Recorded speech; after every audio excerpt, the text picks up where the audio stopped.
At Lowell Park for a Bourne Cotuit matchup. Welcome into pregame Tomahawk Talk. I'm Ariel Tamir-Pinsky, joined by Lyle, Alenstein. Yesterday, the Braves fell to the Chatham Anglers at home 9-2, but we're back at it again on the road today. And we have Folger Boas on the mound for us tonight. First time we're seeing him pitch. Yeah, he's coming off his second season at North Carolina, where he went a 3-0 record, just under 4 ERA, making his Cape League debut today. Braves are coming off a 2-game skid to get a new fresh face on the mound, hopefully build some momentum going from there. And on the other side, what can we expect from this Cotuit pitching staff? Yeah, Reed Morrison coming off a really strong year at UC Santa Barbara, 2.55 ERA. This is his second season on the Cape, went 3-1 last year with Hyannis. A really strong pitcher that the Braves, they've been struggling to get those bats going early, but they got to do so today. Well, thanks for joining me, Lyle. Don't go anywhere. We have more pregame coverage coming up next, and first pitch at 5 p.m. Ariel Tamir-Pinsky now joined by Adam Gotkin and Devon Jarvis. Devon, we're playing Cotuit for the second time. Remind us what happened in that first game. Yeah, in that first game, Bourne actually walked it off. It was a really close battle.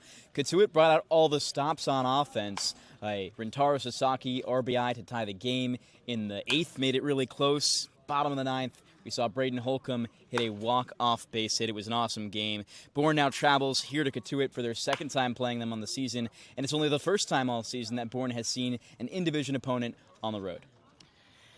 Adam, what do we need to do to beat this team for a second time? I think one of the big things is you're looking for power to really start to explode at this point in the season. We're now more than 10 games in, and so this is where everyone should kind of be used to the wood bats, and this is a great park to hit for power. Last season, Bourne hit a number of home runs here. It's 320 down the lines. The power alleys aren't too deep, so this is a good opportunity if these guys can get a hold of the opposing pitcher, Mooring, who can give up home runs, then there's a big opportunity to really, just give a boost to this team's energy. Well, Devon, we talked about it last night. Another thing is not allowing a lot of runs to rack up in just one inning. Yeah, there's a clear trend for Bourne right now in their wins and losses. In all of their wins, they haven't allowed a multi-run inning. The most is just one. And in 5 of 6 of their losses, they've allowed at least one 3-run inning from the opposing team. So if they can limit those big innings from the opposition, they have found much more success, and that's going to lead to more wins. Well, thanks for joining me, guys. More pregame coverage coming up, and first pitch at 5 p.m. Ariel Tamir-Pinsky now joined by field manager Scott Landers. Coach, you guys were on a 3-game winning streak. You've lost 2 now. What does this team need to do to get back in the win column? We need to stop making mistakes. We've got behind early, and we just haven't hit with runners in scoring position. We're really good in some categories, and we're really bad in other categories. And we on the mound we're last in walks in the league, and on offense we're last in strikeouts. That's not a good recipe for wins. We've talked to them, and they just got to keep grinding and have better at bats and better pitches when they're on the mound. And you have Folger Boas on the mound for you tonight, making his Cape debut. What are you hoping to see from him? Strikes, and be competitive. It's his first time out here, so we'll see. I haven't really seen him much. I saw a little bit of a bullpen, but just throw strikes and compete and get us into the 4th or 5th inning. And this is your second time playing Cotuit. What do you expect a challenge from them to be? I mean, they're a good club. They have, as part of the formula, they have a lot of left-handed hitters. So, we wanted to go with a lefty tonight. But, I haven't seen this guy pitch. So, but I expect a good game, and hopefully we come out on top. Well, thanks for joining.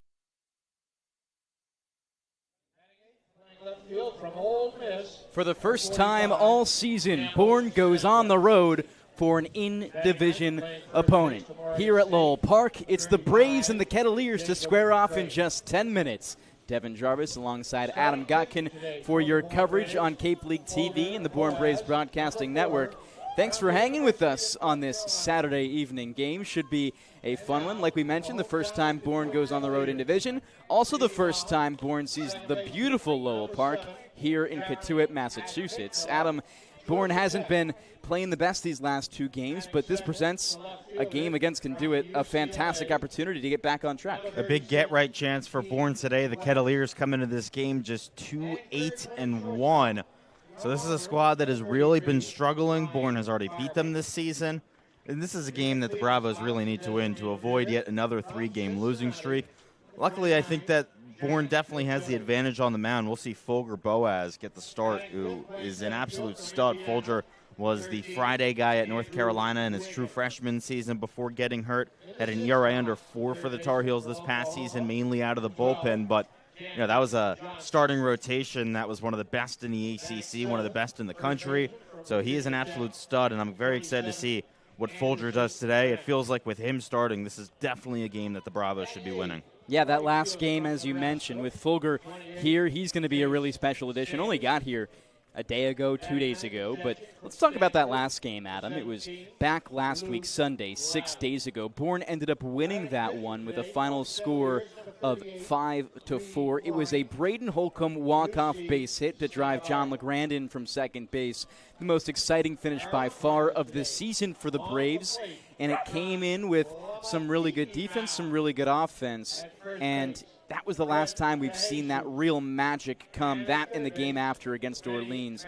You're trying to get it back. What has to happen today? Well, the big thing in that first game against Cotuit was that Bourne scored 2 runs in the bottom of the first inning, and that's been something that we have talked about all season is the slow starts offensively.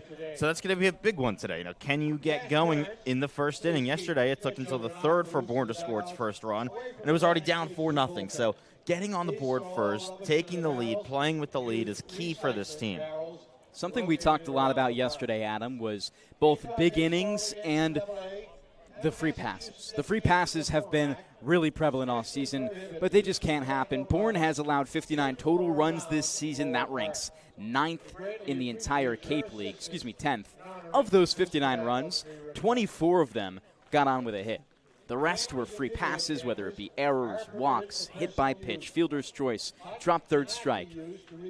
That just is an undeniable fact that you are killing yourselves in these games with the free passes, and that has to be a focus going into a game like today. It does, but the fact that Bourne is 4-6-1 despite all of that tells you that there is talent on this pitching staff. They've only given up 24 runs this season that have reached via hits, so they're doing a really good job of not allowing those hits to compound on each other, to not allow a single, double, single, and let it just keep going and going. So it's, a pretty obvious thing of what this team has to clean up. Scott Landers knows it. He will say over and over again, and he always says that throwing strikes is the number one thing. That's why he's made it to 3 straight Cape League championships as the head coach, because he preaches throwing strikes. Now this team just has to do it. They have to do what is being asked of them, which is so much harder to do than it is to say. But, some new arms as well. So, it'll be interesting to see if those new guys can be better when it comes to controlling their pitches. Yeah, 2 new additions to the pitching staff. It's Folger Boaz and Colin Fisher. We haven't seen any of Colin Fisher yet, but Folger's on the mound today. We'll step aside for the national anthem when we come back. First pitch ahead between Bourne and Cotuit.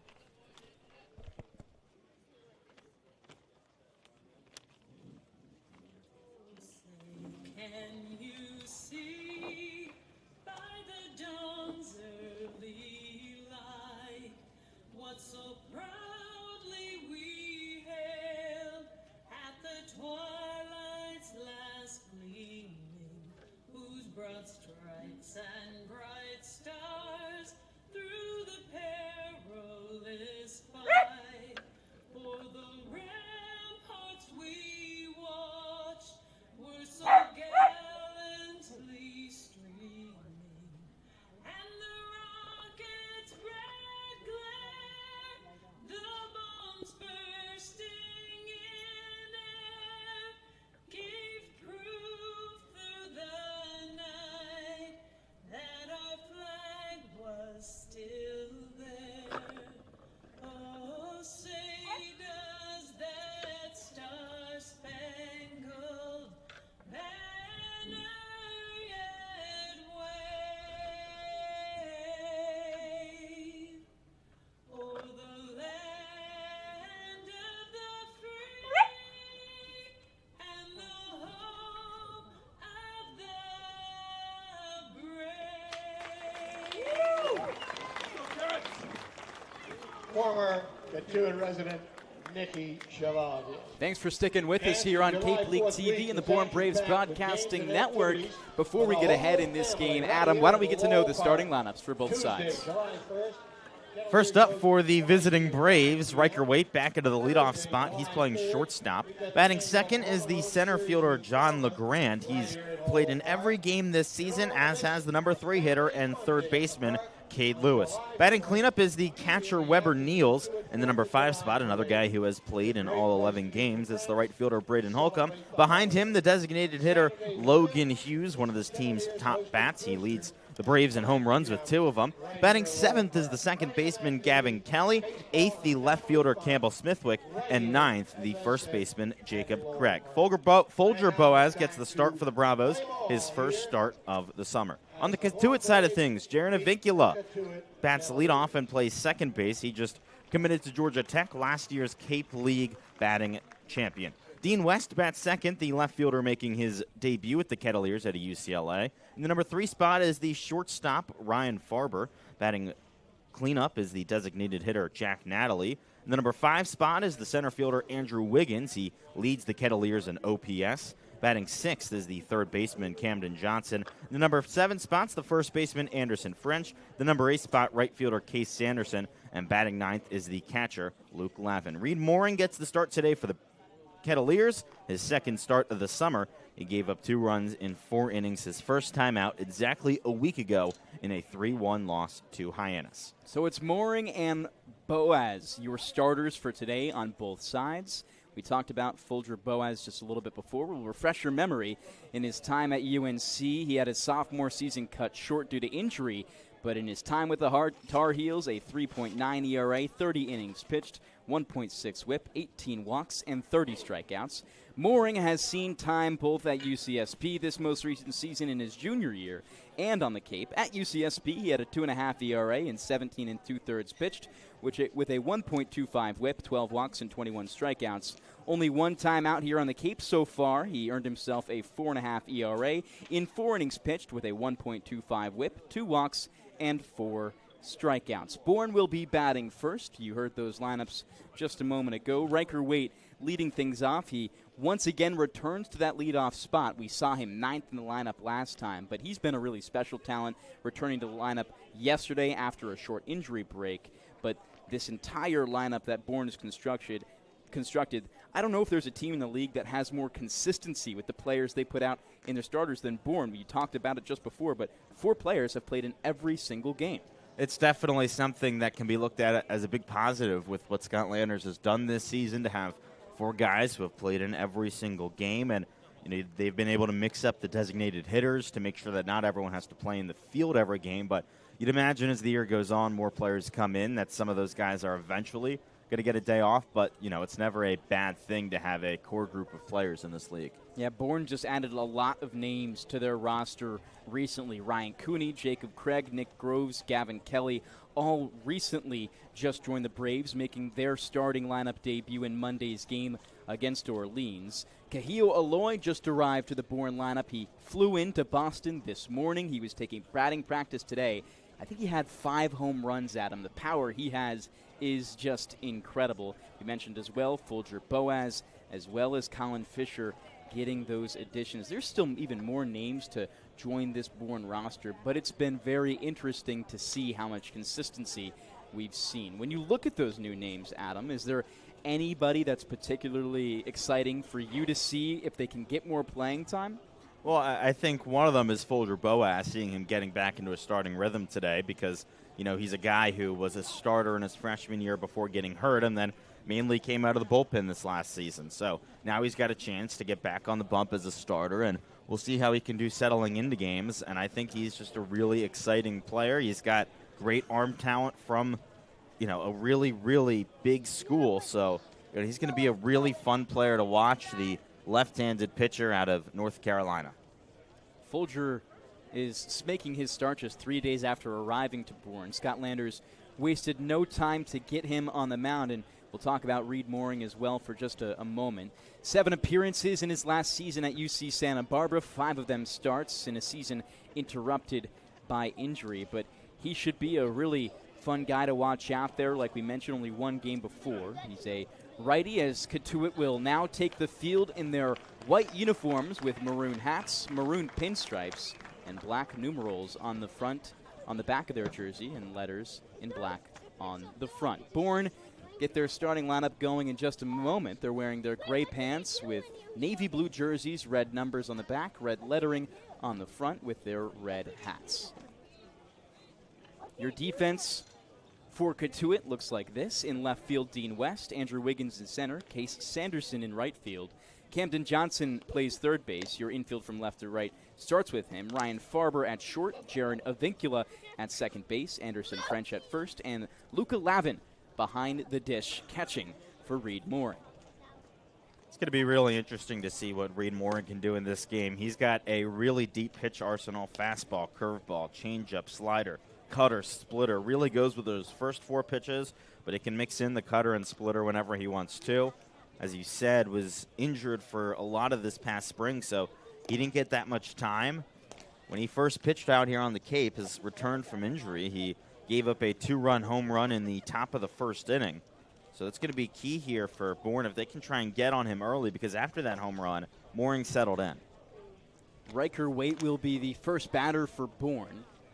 Was 9th in the order yesterday. He's bounced around between shortstop and second base on the season, but has kind of held that shortstop position from Game 3 onward. So far in the year, batting .250 with a .350 on base percentage. He loves to get on base. Talking with him earlier this year, he talked about it doesn't matter if the power comes, he just wants to get to first. So it could be a hit by pitch, drawing a walk, or just a single.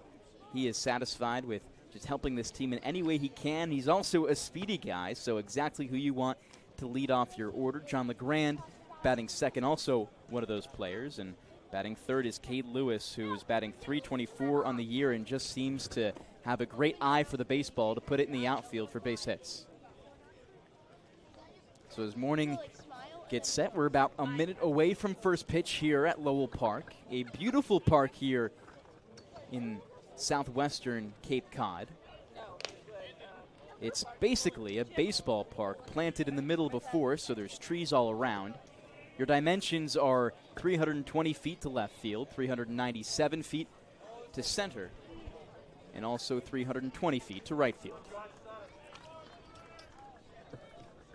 Bourne had a lot of success here last season. Won Game 3 of the West Division Championship here at Lowell Park. That was the last time that Bourne played down in Cotuit. So the original lineup was Waite first, then LeGrand. That gets switched up. So John LeGrand will take the left-hander's batter's box and start things off for Bourne against the pitcher in Mooring. Righty-lefty battle. First pitch, low in the dirt to start, 1-0 the count.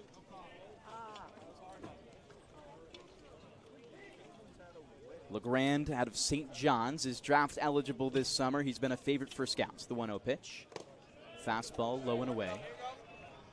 He has speed. He has power. He has great defensive ability.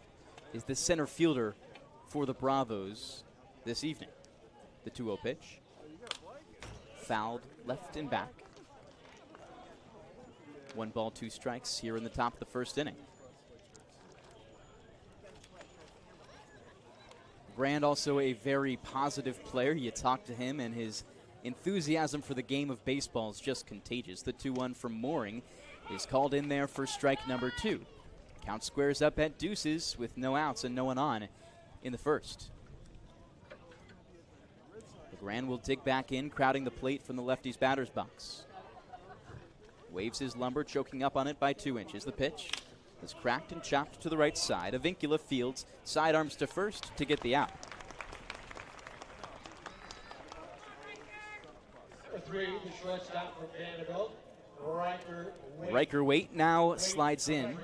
He'll be playing as a lefty against Reed Mooring today. The switch hitter out of Vanderbilt has batted .250 this season, has been a spark plug for this offense. Bourne was trying to make a late push in yesterday's game, and as the 9 batter, he led off one of the later innings for Bourne. Led off the third, where Bourne was able to get 1 run. That would be their final run of the game. You mentioned Riker Waite's hitting from the left side. He's been a lot better from the left side this season. .313 compared to just .125 on the right. Mooring will set from the Y and kick and pitch. Fastball low and away. 2 balls, no strikes the count. Riker Waite has preferred the left side this season talks about the difference as the left side being more catered for average and the right side more for power. So that would line up the 2-0. A fastball down Broadway for strike one. Second batter of the inning for Bourne here in the top of the first. It's Riker Waite with no one to work with in the base path. 2 balls, 1 strike. Morning from the windup deals. Fouled up and away to the left side. All the foul balls are yours to keep, courtesy of Cotuit Liquors. A nice crowd here at Lowell Park. 2 bleachers behind each dugout. Cotuit is mostly filled up theirs, and Bourne similar. The 2-2 pitch. Fastball rocketed right side. Avincula gets it on 1 hop. A quick toss to first. The pick from French is there for out number 2. Avincula is just so smooth in the field. He's a staple here in Cotuit, played in just about every game last summer. He just does everything right. Avincula has been, like you said, everything that Cotuit would want this year. Has not made an error yet at second base. 11 games in. Cade Lewis swings on the first pitch and will drop it in shallow center field. Andrew Wiggins, the center fielder, comes in to field, and Bourne will get a runner on before the end of this first inning. We've said it before, Devon. Cade Lewis is just one of those guys that you have no doubt is going to get a hit basically every single game. He's as consistent as it gets in this Bourne lineup. Reed Mooring, the pitcher out of UC Santa Barbara for Cotuit, now works from the stretch, dealing with his first runner on. Cade Lewis takes a 3-step lead at first, and the new batter he sees is Weber Niels, the catcher out of Minnesota. Fastball up and in on the first pitch. 1 ball, no strikes, 2 outs, with a runner on first in the top of the first inning. Mooring struggles in his first outing came mainly with 2 outs. Next pitch, just low, 2 balls, no strikes. It'll be just key for him to shut the door when he has the opportunity. 2-out rallies are the difference between winning and losing. We've seen that a lot for Bourne this season. A lot of wins, 2-out rallies, and losses. They haven't been there. A righty-righty battle between Mooring and Niels, the 2-0. Fastball inside, 3 balls, no strikes, 2 outs. Bourne trying to strike early. They have much success when they can do so. Here's the 3-0 pitch from the stretch for Mooring. He likes it, goes down. It'll be low, and Weber Niels will trot to first base with a walk. Bourne developing something here with 2 outs in the top of the first inning. And again, it's this 2-out pitching for Mooring that's going to be the big question for him, because a single and a walk now puts him in a spot where he's got a runner in scoring position and has to work out of it. He was really good last time out after settling down, but he needs to get out of this first. The right-hander out of Vanderbilt, Braden Holcomb, digs into the righty's batter's box. Just finished his sophomore year as a Commodore and is batting .195 in this Cape season. First pitch offering is a breaking ball low and away. 1 ball, no strikes from the righty and Mooring. Runner in scoring position for Braden Holcomb. Last time that was the case for Holcomb against Cotuit. He walked the game off for the Bravos. 2 outs here with 2 runners on in the top of the first inning. The 1-0. Swung on and missed. It's a 1-1 count. Bourne and Cotuit still squared at zeros. Bourne trying to open the door here in the top of the first. The 1-1 pitch coming from Mooring. Slider makes its way low and outside for ball number 2. Mooring early in the first inning here, we've seen him fall behind in counts. That has led to the 2 runners on, except for Cade Lewis, who just took a hack at the first pitch. 2 balls, 1 strikes to the righty Holcomb. Kick and deal. A well-hit ball goes right side and out of play.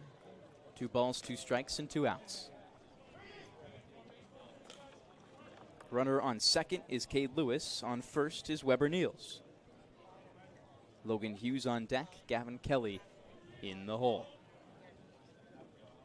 It's a cloudy day here in Cotuit. It was a rain scare for a little bit, but It cleared up, and there doesn't look to be anything in the forecast. Bourne, or any team in the Cape, hasn't been rained out all year. We'll cross our fingers as we say that. The 2-2, cracked to the left side, picked up by Camden Johnson. He'll step on third base to get the lead runner in Cade Lewis out, and instead they call that foul.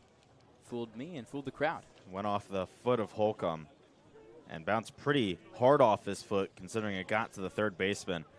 You mentioned the chance of rain earlier today. It is still very humid. My glasses are fogging up every couple of minutes.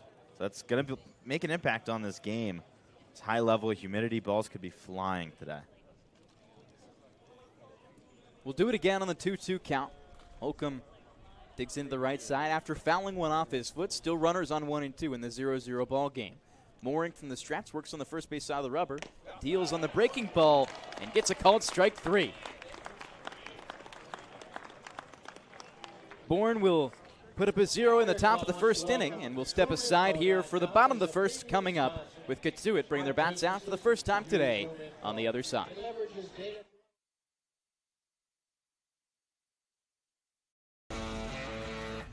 Get ready for big results with our small machines.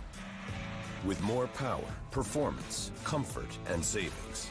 They're ready for every job. And we're ready with plenty of inventory, the best support in the business, same-day parts availability, and locations across the Northeast. So you can always be ready to work. Milton Cat, always ready. There hasn't been a ton of training when it comes to bat speed or products for players to be able to train bat speed.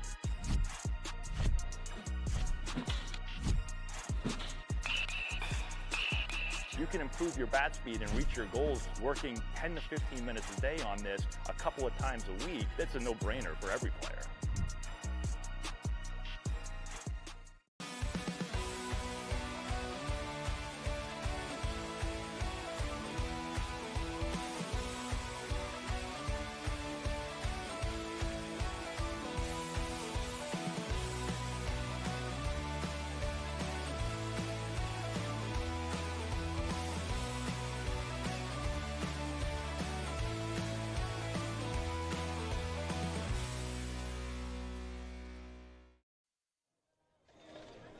Thanks for sticking with us here on this Saturday evening. It's Bourne and Cotuit squaring off at Lowell Park. Bourne in the bottom of the first inning will now take the field for the first time today. Their defense is Campbell Smithwick in left field, John LeGrand in center, Braden Holcomb in right, Cade Lewis playing third base, shortstop is Riker Waite, the second baseman is Gavin Kelly, Jacob Craig is playing first base, and Weber Niels is behind the dish, catching for the pitcher Folger Boaz. He works with fastball, slider, changeup, and is making his first start on the year for the Bravos after getting here just 3 days ago. The first batter will be Jaron Avincula, just committed to Georgia Tech, also 3 days ago. Spent his last year at Cal Berkeley, his sophomore season, and is hitting .300 on the year so far for Cotuit. He squats into lefty's batter's box. It's a lefty-on-lefty matchup to start. Fastball just low of the zone to begin here for Boaz. The UNC Tar Heel had a promising season at North Carolina. In 30 innings pitched as the 1-0 was called for strike one on the outside edge. In 30 innings pitched, a 3.9 ERA with a 1.6 whip, 18 walks to 30 strikeouts. They're doing it the old-fashioned way for signals. The 1-1. Low and inside. Avincula will scoot his knees out of the way for ball number 2. It's going to be an adjustment here for Boaz. Back into his starting role. He was a short reliever this past season with UNC. Boaz takes a deep breath, works from the wind, and deals. Fastball low and away.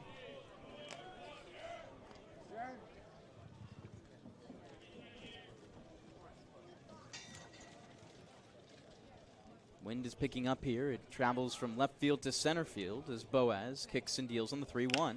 A slider is blooped out to left field and will drop for a base hit. Avincula, above .300 batting on the season, brings that even higher and gets the first runner on for the Kettleers. That's classic Jaron Avincula for you. A blooper, 57 off the bat, doesn't matter, it's a single. That's his 13th hit of the season. all of them singles. That's what he's known for. Was last year's league batting champion. Doesn't hit for power, but he gets on base, and that's really all you can ask for sometimes. Dean West will make his debut for the Kettleers today. He comes from UCLA. The Bruin just finished his sophomore season out in Los Angeles. Batted .320. Had a really solid season for the Bruins. He will dig in for the first time at Lowell Park to the lefty's batter's box. Another lefty-on-lefty battle. In fact, we're only going to see one righty in the lineup today. That's Jack Natalie batting fourth. Squaring up to bunt is West. He brings it back, but it does nick his bat before reaching the glove of Weber Neals behind the dish. West is playing left field today.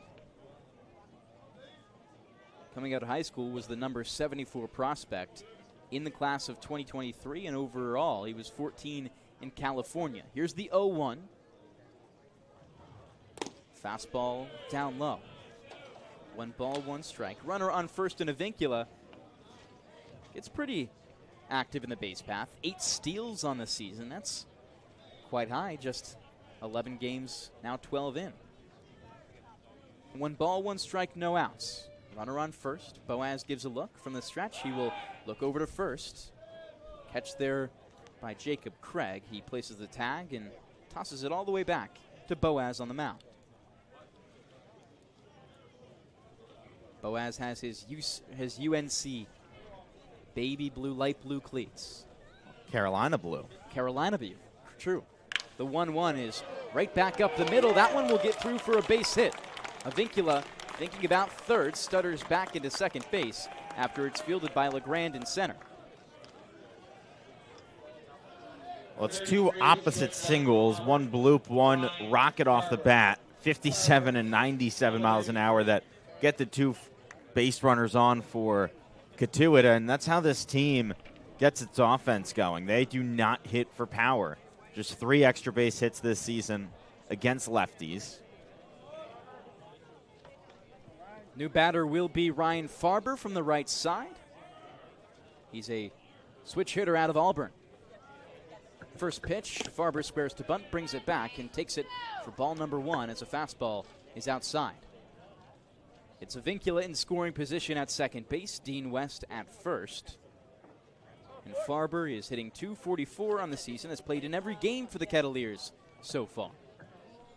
Boaz from the third base side of the rubber works from the stretch. A deep breath and kick. Bunt comes out again. He brings it back and takes another ball.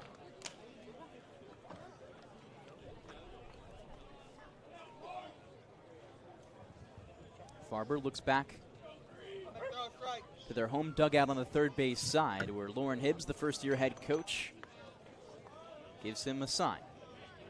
It's a 2-0 count. Squares bunt again and brings it back.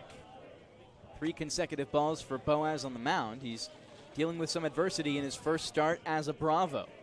Runners on 1 and 2, no outs in the bottom of the first inning. Bourne and Cotuit still tied up at no runs. Here comes the pitch. The 4-0. Bunt is squared again and brought back. 4 consecutive balls for Folger Boaz to walk the bases loaded. And no surprise, Scott Landers is on his way out of the dugout to speak with his young pitcher. It's not at all the start you hope for. You know, it's kind of a, I guess you could say, fluke hit to start off the game with a blooper and then a rocket and a 4-pitch walk. It's a tough start to very first outing for Boaz. You know, sometimes for these guys, it can just take a little bit of time to get accustomed to pitching out here on the Cape. It's such a tough league. There's so many eyeballs on you, especially for the pitchers. You got to think about it. They're the ones looking back straight at the scouts. No one else is really fully paying attention to them. The pitchers are looking straight at them. So there's definitely, you know, some intimidation with that. Surely, as both at Dorn Park and here at Lowell Park, scouts sit right behind the backstop. Folger, fortunately for him, is not in the transfer portal, but he will see A new batter here out of Cincinnati, Jack Natalie. The bases are loaded with no outs for the Kettleers after the mound visit. Breaking ball goes high and outside on the first pitch to Natalie. On the year so far, the designated hitter is hitting 138.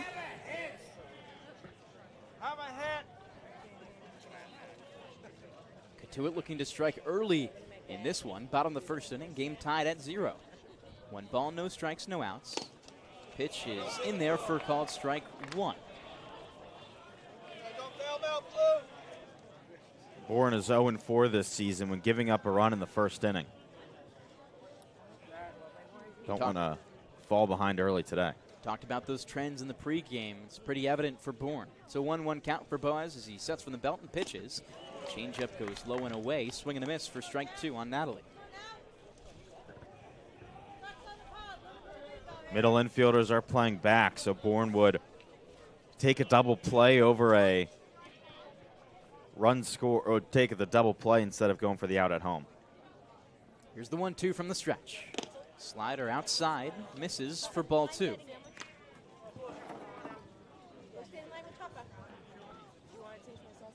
Still no outs.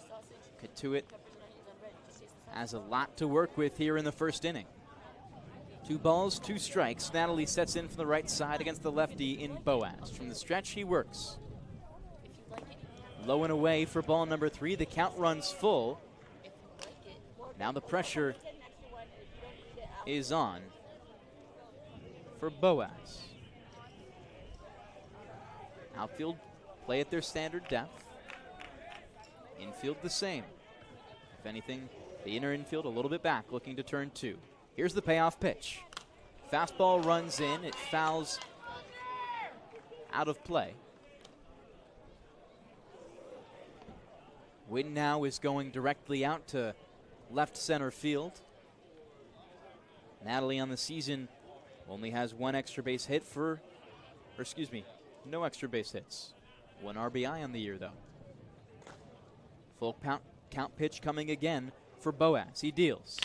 Right back up the middle, off the foot of Boaz, goes left side. It'll be a fair ball as the third baseman, and Cade Lewis has to field it halfway up the third base line between home and third.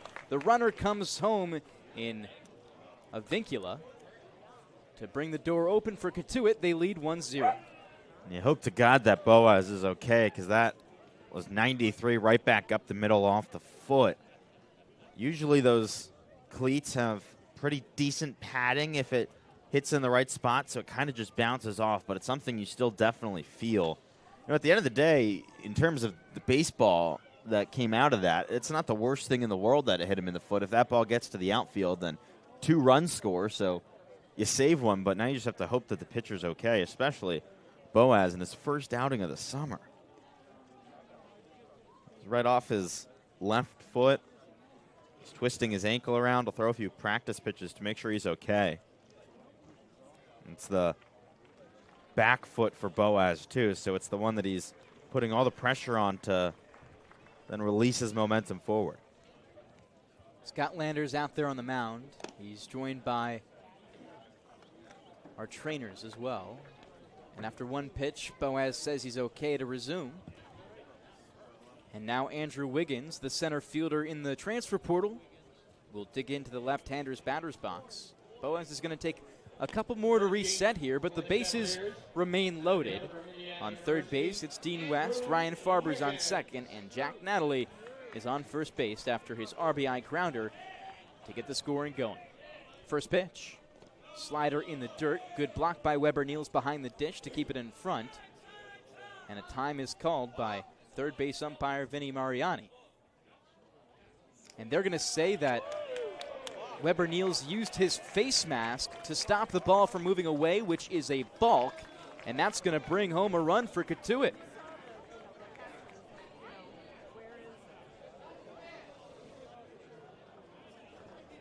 Wow. How often do you see that?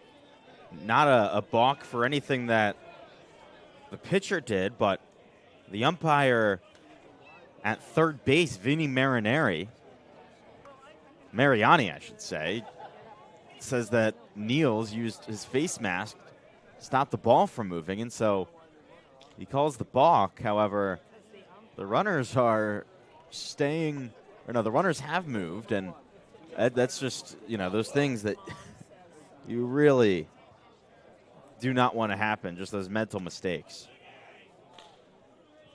One of the most unusual events in baseball makes it a 2-0 game for Cotuit. Boaz will deliver on the inside pitch. It's 2 balls and no strikes as that one's inside against Andrew Wiggins.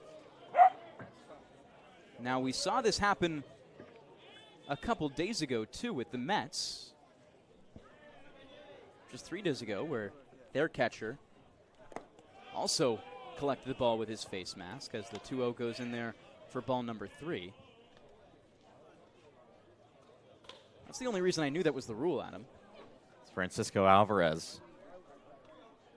Luis Torrens, I believe. Oh. Alvarez was out of the game. Wrong Mets catcher. The 2-0. Fastball called for strike 1.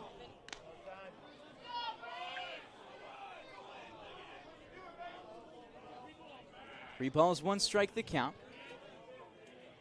No outs and runners in scoring position on second and third. Wiggins at the plate as an open stance, receives, pitch will be called for strike 2. Low in the corner of the strike zone. A full count once again for Boaz. Last time we saw an RBI base hit. Here's the payoff pitch. Fastball will be low. Wiggins doesn't chase. And he's on to first to reload the bases. From Oklahoma, third baseman, number 12. Camden. This is now the second straight game that Bourne has loaded the bases in the first inning. It's very tough mentally to come back from that as a team. We'll see what they're made of, though. I mean, Bourne's been okay at coming back today, but this is already a really rough start. Camden Johnson, the new batter from the left side. Ball number 1 for Folger Boaz, as he also works from the left side. The Tar Heels struggling in his first start with the Bourne Braves. Bourne has allowed 2 runs already as the Kettleers lead 2-0. The 1-0. Slider low and outside. Gets a chase from Camden Johnson. It's strike number 1. Johnson is a shocker, which I believe to be one of the better mascots in all of Division I sports. Wichita State, that is, for those who don't know. The 1-1. Another slider comes low and away as there's action in the bullpen for Bourne. Logan Beavis getting going. Last time we saw him was against Orleans, where he pitched 2 scoreless. Johnson sets back in. It's a 2-1 count. Fastball down Broadway will be strike number 2 as Bourne continues to search for their first out of the inning. Cotuit leading 2-0 here in the bottom of the first. Bourne had to go to its bullpen in the 3rd inning yesterday. You don't want to have to force your bullpen to pitch a majority of a game back-to-back days. The 2-2 on its way. Fastball outside. Weber Niels will receive, and it's a full count. To make it worse, the game before that was the first time this season that Bourne had used 5 pitchers in a game. So the bullpen has really been used a lot these past few days. They could really use a quick out here and get out of the inning soon. The 3-2. Slider cracked right side. It will be foul and out of play. The fastest we've seen a Bourne pitcher come into the game was the 3rd inning. And with Beavis getting going in the first, that trend could break. There's always the thing, too, of course, here at Lowell Park, a field without lights. This is a 30-minute first inning. You only have about 2 hours left of game time, so not as much time to come back. The full count pitch. Change up and in, and that will be ball number 4. Folger Boaz walks a run in to give Cotuit the lead 3-0. There's the walks again. That's been the story of the season for this Bourne pitching staff.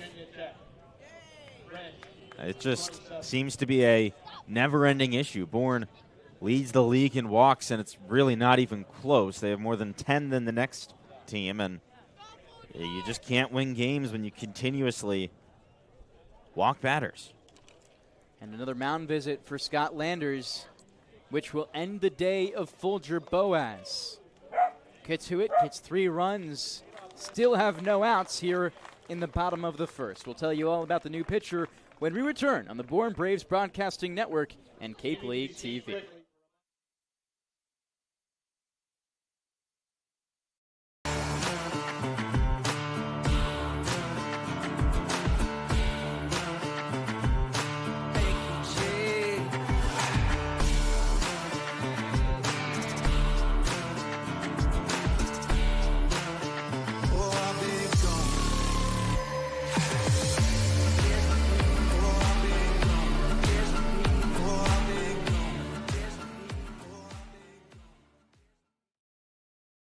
If you can dream it, if you can cruise in it, if you can summer in it, fish from it, or take it for a day at the beach, we can protect it.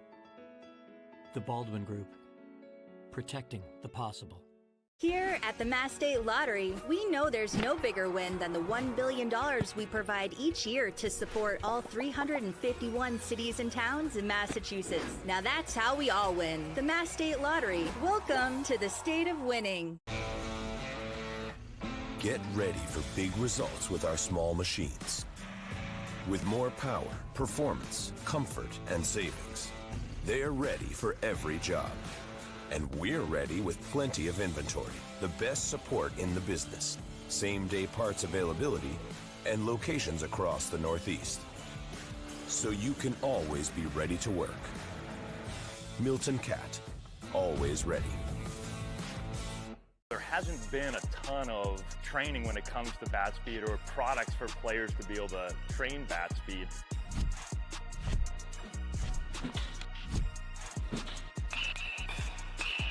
You can improve your bat speed and reach your goals working 10 to 15 minutes a day on this a couple of times a week. That's a no-brainer for every player.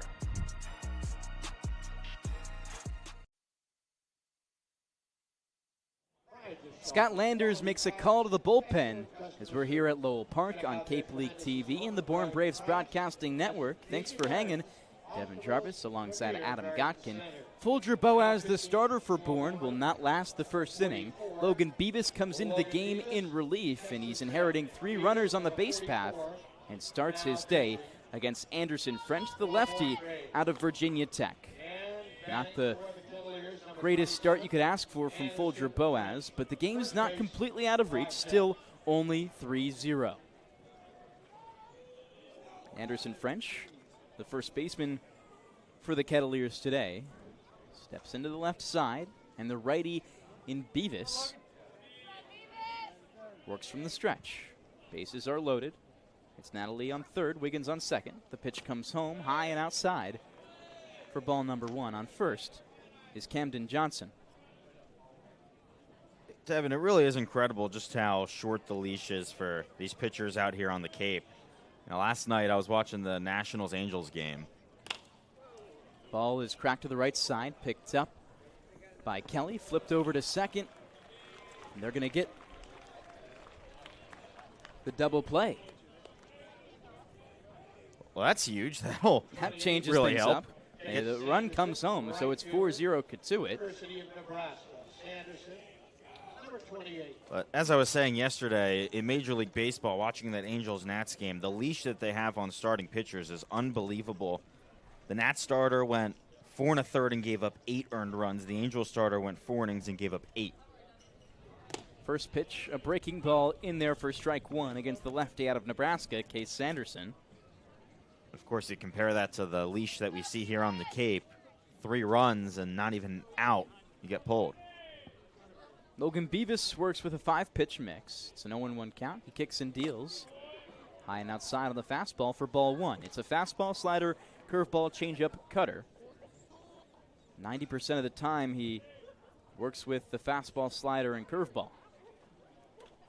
Still has 1 runner on third base. It's Andrew Wiggins. The 1-1 is golfed at, and in there for strike 2. The first 4 batters of the day for Cotuit all get on and score. 3 with a hit, 1 with a walk.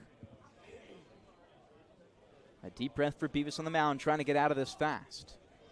The 1-2 pitch on its way. Fastball upstairs for ball 2. Beavis has come in twice this year for Bourne.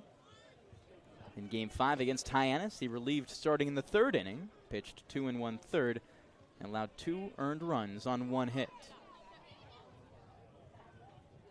Here's the 2-2 for Beavis with 2 outs. Slider inside in the dirt. Good block by Weber Niels to keep it in front.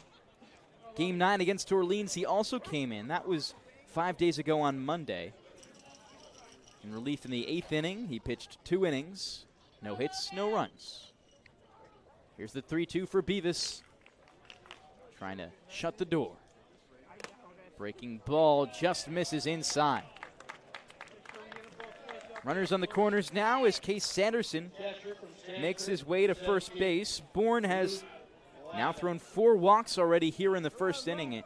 And Luca Lavin, who is the 9th batter of the order, will dig in.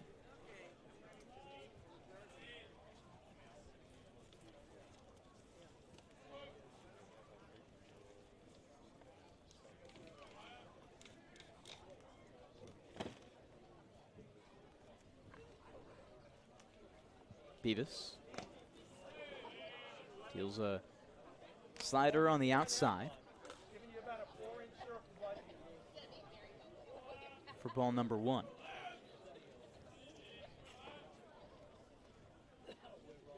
Cotuit's up 4-0 here in the bottom of the 1st inning. Bourne trying to work their way back and close this one. And that will be struck right into the glove of Cade Lewis at 3rd base. A well-hit ball by Luke Lavin will end the inning here in the 1st inning. Before we step aside, let's first hear a word from our sponsors. Keystone Place at Buzzards Bay is Bourne's premier senior living community, conveniently located adjacent to the Cape Cod Canal. Visit us at Keystone Place at buzzardsbay.com.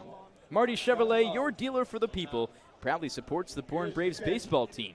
See all our cars and trucks at martychevrolet.com and go Braves. Cotuit leads 4-0. We'll step aside for the end of the 1st inning and be back in top 2, where Bourne will try to work their way back in this one.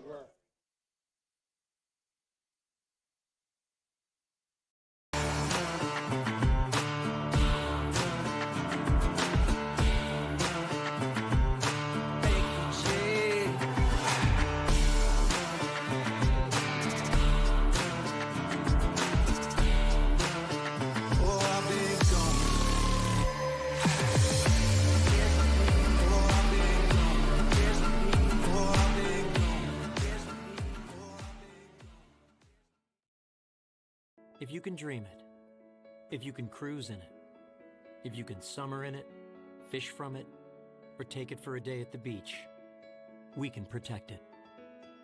The Baldwin Group, protecting the possible. There hasn't been a ton of training when it comes to bat speed or products for players to be able to train bat speed.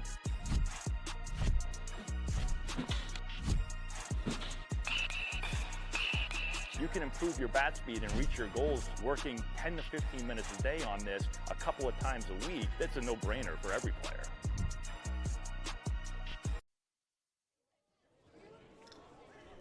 We welcome you back to Lowell Park for the top of the 2nd inning between the Bourne Braves and the Cotuit Kettleers here on Cape League TV in the Bourne Braves Broadcasting Network. Cotuit leads 4-0 after a great 1st inning, and Bourne will try and work their way back in this one, starting with Logan Hughes. The Texas Tech product is playing designated hitter today and bats from the left side against the righty Reed Mooring.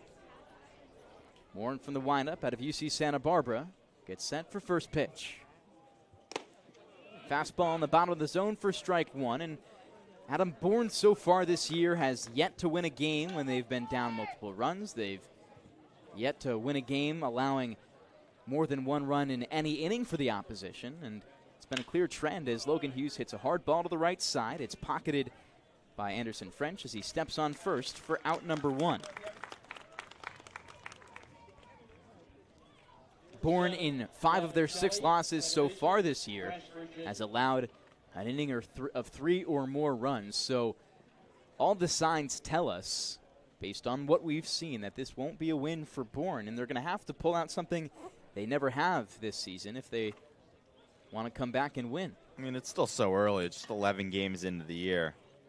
It'll happen at some point. Also early in the game. We're only in the second inning here in Cotuit, Massachusetts. Gavin Kelly, the next batter up for Bourne. He bats from the right side out of West Virginia. Took a pitch in the dirt for ball number 1 to begin. Mooring, a high curveball, is above the zone for ball number 2. Mooring has that 6-pitch mix. Fastball, curveball, changeup, slider, cutter, splitter. The 2-0. Fastball is lifted high and behind home plate. That one's out of play. It's a 2-1 count. No one on as Cotuit leads 4-0 in the top of the second. Gavin Kelly trying to start things for Bourne with 1 out in the 2-1 count. Here's the pitch. Slider that is lifted to the right side and out of play once again. Gavin Kelly battling here as he breaks his bat. Or rather just looking for more rosin. Heading back to the dugout and gets some rosin tossed to him by Campbell Smithwick.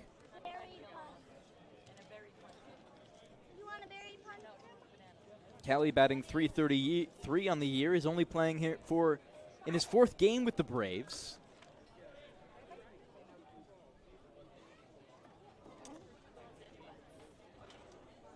Here's the 2-2. Splitter put into the outfield. Chasing to his right is Andrew Wiggins. He makes the grab as the shift was applied to the righty in Kelly. That will be out number 2 as Bourne sends up Campbell Smithwick. Campbell Smithwick, left fielder, Ole Miss. Smithwick. Playing left field, was catcher a few games ago, just committed to Oklahoma State. Has spent 2 years already as a Rebel at Ole Miss. First pitch. Fastball low of the zone for ball 1. Smithwick really liked the coaching at Oklahoma State. That's why he chose to be a Cowboy. But he's leaving home for the first time. Grew up in Oxford, Mississippi. So I'm sure he grew up going to Ole Miss baseball games. Of course, played there for 2 years. Now he heads out west for the first time in his life. The 1-0 is put foul behind home plate. Hits the backstop and will reset things for a 1-1 count. 8th batter of the order is Smithwick. Jacob Craig, the first baseman, bats 9th. He's on deck. Here's the 1-1. Right back up the middle. A hard ground ball. We'll get another 2-out rally going for Bourne. We'll try and look to score on this one. Now you want to see the Bravos plate at least 1 here. Trying to 1 in scoring position in the first, and then let Cotuit send 9 to the plate. Bourne's not going to have 9 innings today unless we really start to speed things up soon. We're in the top of the first, and it's already 5:45. Cloudy day, sun will go down quick. Got to start chipping away now. As things stand, you'll likely only have 2 hours and 15 minutes at left most, really, in this ball game. As Craig's going to take a soft cut at the first pitch for strike number 1. Reed Mooring on the mound in his 2nd inning of work has looked pretty solid.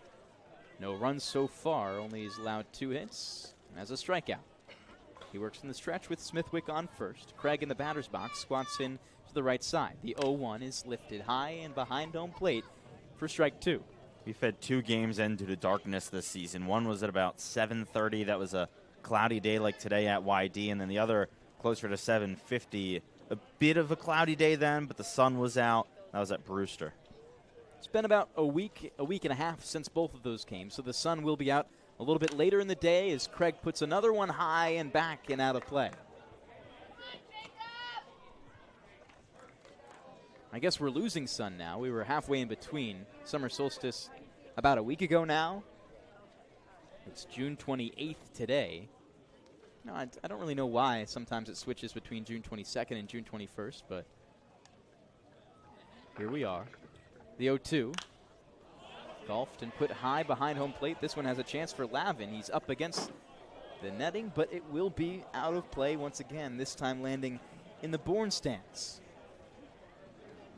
Jacob Craig fighting here. He's behind in the count. No balls, 2 strikes with with 2 outs. Campbell Smithwick's on first, and the top of the order is waiting in the on-deck circle in John LeGrand.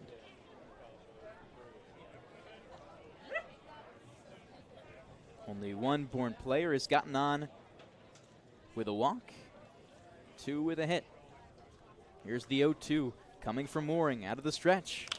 Fastball put high. This one towering toward the Bourne dugout on the first base side. Lavin has a beat on it. He reaches into the Bourne dugout, but it falls in there out of play. And Craig keeps fighting against Mooring.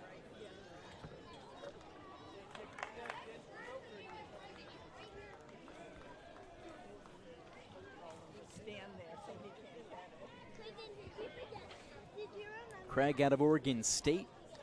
Grew up in Antioch, California, just an hour northwest of San Francisco. Spent his last time playing summer ball in the West Coast League. The time before that was the California League, so he makes his way out east for an extended period of time for the first time, maybe ever. The 0-2 on its way to Craig. Breaking ball, foul tipped behind home plate. Craig continues to stay alive. You know, while he was in the West Coast League, Craig was playing in Corvallis. They actually play at Oregon State's home field, so he didn't even have to go anywhere for that assignment. On-campus housing, maybe. The 0-2 to Craig. Finally a ball. The off-speed is outside in the dirt. And it's a 1-2 count with 2 outs and a runner on first. Cotuit is leading 4-0 in the top of the second inning. As one young Board fan cheers Jacob Craig on in the righty's batter's box. The 1-2. Cut on and missed by Jacob Craig. A swinging strike 3 for the third out. And Cotuit keeps it clean in the second inning. We'll send it to a short break here and return in the bottom of the second, where Cotuit will look to add to their lead.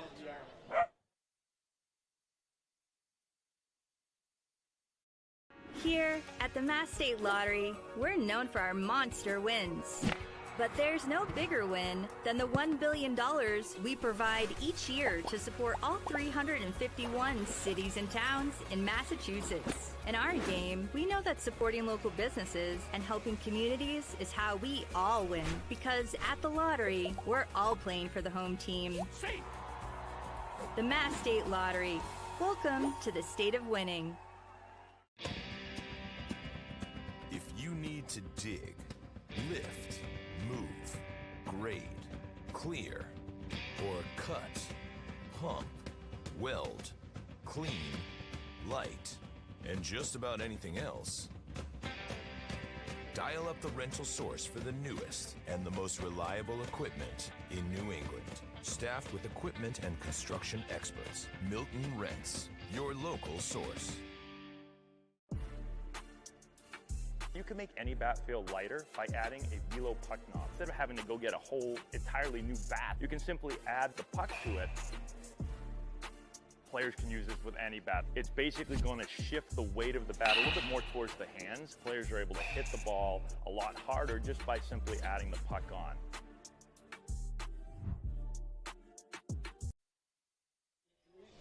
Bottom 2 here at Lowell Park. It's Cotuit and Bourne squaring off. Cotuit bring their bats back out for the bottom of the second inning. They lead 4-0 here after their 4 spot in the bottom of the first. And the reliever will continue his day. Logan Beavis replaced Folger Boaz. Boaz left 3 runners on that Beavis inherited. Only 2 of those scored. So the final tally for Boaz is as follows. No innings pitched, 3 hits, 4 runs all earned, 3 walks, no Ks. First bat of the order is Avincula. He works from the left side against the righty in Beavis. He fouls one off to the far side, third base, and out of play. Avincula is the leadoff batter for Cotuit. He started things in the first with a base hit to left field. The 0-1 from Beavis.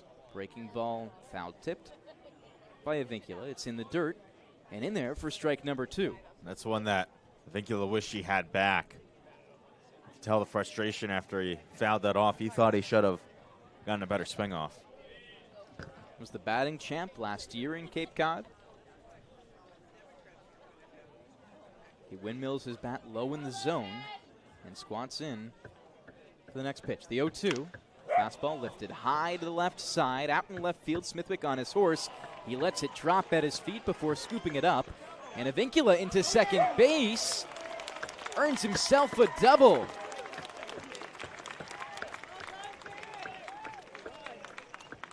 The throw from Smithwick and Waite, the cutoff man, came a second late. And Avincula gets his first extra base hit on the year. He's had 14 hits. And finally, he gets more than just a single. We're getting the full Jaron Avincula experience right now. He's already made a couple really good plays in the field, and he's already got 2 hits. He is one of the most pure hitters in all of college baseball. It's going to be really exciting to watch that Georgia Tech lineup next season with Drew Burris and Kent Schmidt. It's going to be a really fun Yellow Jackets team to watch. New batter now in Dean West. He's making his Cotuit debut today. Squares up for a bunt and brings it back for a called strike one. Avincula probably hit the same ball twice. Maybe his second hit a little further toward the foul line than the first, but that was certainly a ball that should have been a single that he turns into extra bases. So he's in scoring position. West will square up to bunt again and bring it back to square up the count at 1-1. How about Dean West in his Cape League debut, first game, second inning, showing bunt? You don't always see guys bunt in this league, but with a runner on second and no outs, this is where teamwork shines. Has the maroon number 36 on his back and those beautiful pinstripes. The 1-1, high and outside. It'll be a 2-1 count.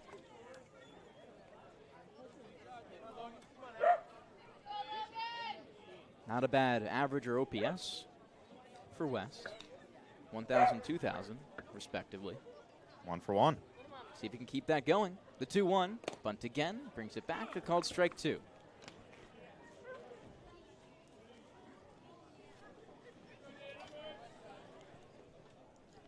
Dean West, outfielder for the Bruins. Played mostly left field. Will likely rotate around here for the Kettleers. Gets sent for the 2-2. The pitch, a fastball low and inside. Did he go? Yes, he did for a strike 3. That's out number 1 here in the second. Last time it took 7 batters before Bourne got their first out of the inning. That's so key. You just have to settle in. Things have been crazy on the mound so far for Bourne. Already given up 4 hits, 4 walks. Just settle down and get outs. That's the name of the game right now. Ryan Farber from the left side, usually a switch hitter. Goes against Beavis for the first time. Fastball goes low in the dirt. Runners going. The throw from Weber Niels into third base is late as Avincula gives himself an extra bag. He's almost stolen 2 bases now with what he did on that base hit. So into third, he's 90 feet away from making this a 5-0 ball game. That's a good pitch to steal on. Slider in the dirt. Weber Niels did his best to come up with it and get a decent throw off to third, but good job by Avincula reading the pitch right away and going to third. That brings the infield in. Beavis from the stretch, stares directly at the runner, now comes home.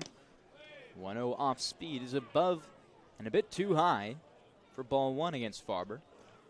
Farber spent his career to this point at Texas State. Going into his junior year next year, he will attend a new university in Auburn. Quite a few Auburn players here at the Cape. We saw Chase Freilich just yesterday as the 2-0 is in there for a called strike 1.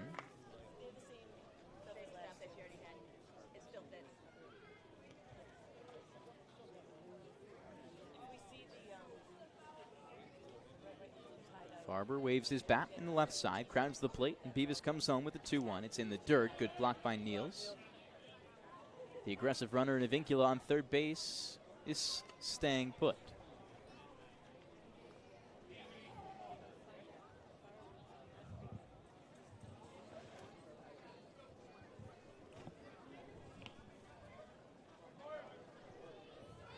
Deep breath for Farber as he comes back in. Has played shortstop, third base, and second base this season. The infield all the way in for Bourne as the 3-1 comes home. Fastball lifted high and out to left field. It will drop again. Smithwick fields. Will launch one back into second base where Gavin Kelly fields. Not before Avincula tags up, or just comes home rather standardly. For Cotuit, now lead 5-0. This Kent's offense is just hitting the ball well right now. It's been a tough season for Lauren Hibbs in his first year as Cotuit's manager. But today, I mean, they look really good as some heavy clouds are coming in, and it's starting to get a whole lot darker very quick. I mean, we were talking about lumens during our last game without lights. It must have just dropped a couple hundred lumens of light. It's 6 p.m. right now, and by the daylight, it feels like it's 8 p.m. as a chopped grounder is put to the left side by Natalie. Field won't come, and it's into the outfield. On his way to third is Farber. He is there. Not in time, just gets caught. A good play by Smithwick, heads up. Well, really, that's a good play by Riker Waite. He had that ball trapped below his glove, made it seem like it was in left field. And so the lead runner, Farber, kept going because he thought that the ball got by. But Riker Waite was just keeping the ball beneath his glove, gave Campbell Smithwick time to run in, and they get the out at third. The knowledge put on display for Riker Waite. Probably a combination of accident and purpose, as he would have liked to get the out at first. Nevertheless, the lead runner is gone, and Natalie, or Farber rather, and Natalie will reach, is that a fielder's choice then? Yeah, it would be a 6-7 fielder's choice, which, I mean, I don't know if I've ever seen before. With the out at third, by the way. Yeah. They did put an error on the board for Bourne. That was back in the first. That was the Weber-Niels balk. They called an error. Interesting.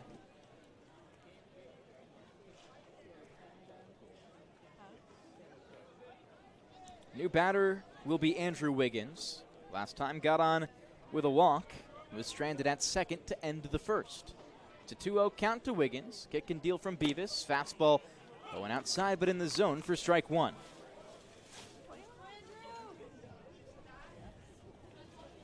Two balls, one strike, two outs, as it's quite dark here and the wind is picking up. In Cotuit, still no rain on the forecast.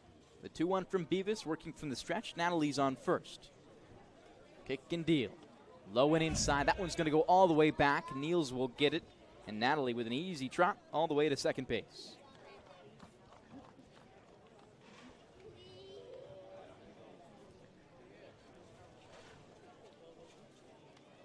The wild pitch for Beavis makes it his first on this season.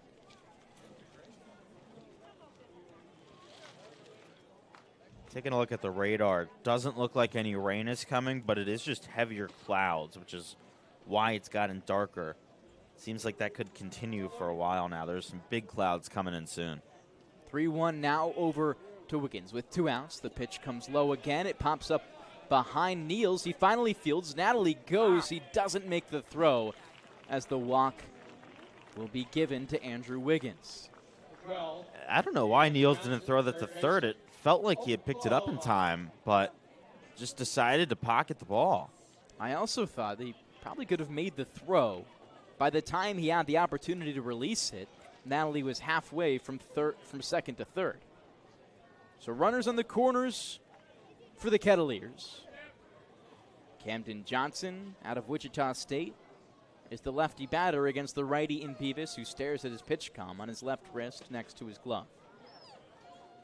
No balls, no strikes, 2 outs in the 5-0 ball game that Cotuit leads. Beavis will step off. On first is Andrew Wiggins. On third is Jack Natalie.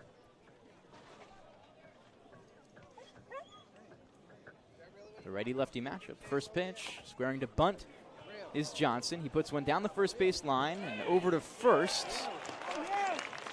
They do get the out. Jacob Kreck, or no, it was just late, rather.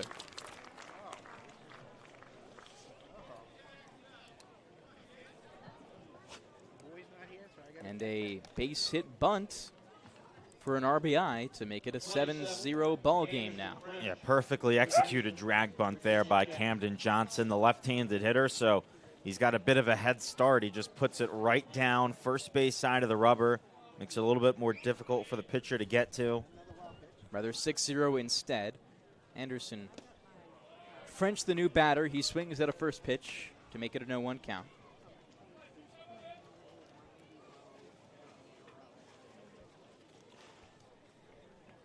French out of Virginia Tech, just finished his freshman year as a Hokie, playing first base. The 0-1 is a called strike 2. There's 2 outs on the board here in the bottom of the second inning with Cotuit up 6-0. 5 singles, 5 walks, a double, a pair of wild pitches, a balk. I mean, just everything on offense for Cotuit so far. Cotuit leading 6-0. The 0-2 is a breaking ball swung on and missed for strike 3. So another rough inning for Bourne. It's 6-0 Cotuit as we will send it to a short break. But before that, we'll once again give you a word from our sponsors. Are you ready to dominate the diamond and pitch like a pro with a Keep Zone Keith Bildo? Join us at the K-Plex, where champions are made. Don't just play the game, own it. Visit the K-Plex today and unleash your full potential. Located at 6 Forest Park Drive in Bourne, find us on Facebook or at thekplex.com. Elevate your game at the K-Plex. Braves fans looking for the best breakfast on the Cape? Stop by Corner Cafe, your go-to spot for delicious, made from scratch breakfasts served 7 days a week. From fluffy pancakes to sizzling bacon and fresh brewed coffee, Corner Cafe in Pecasset has everything you need to start your day right. Just a short drive from Dorrant Park, come taste why locals call it the best breakfast in town. We'll step aside for 1:30 and be back here with Bourne back up to bat.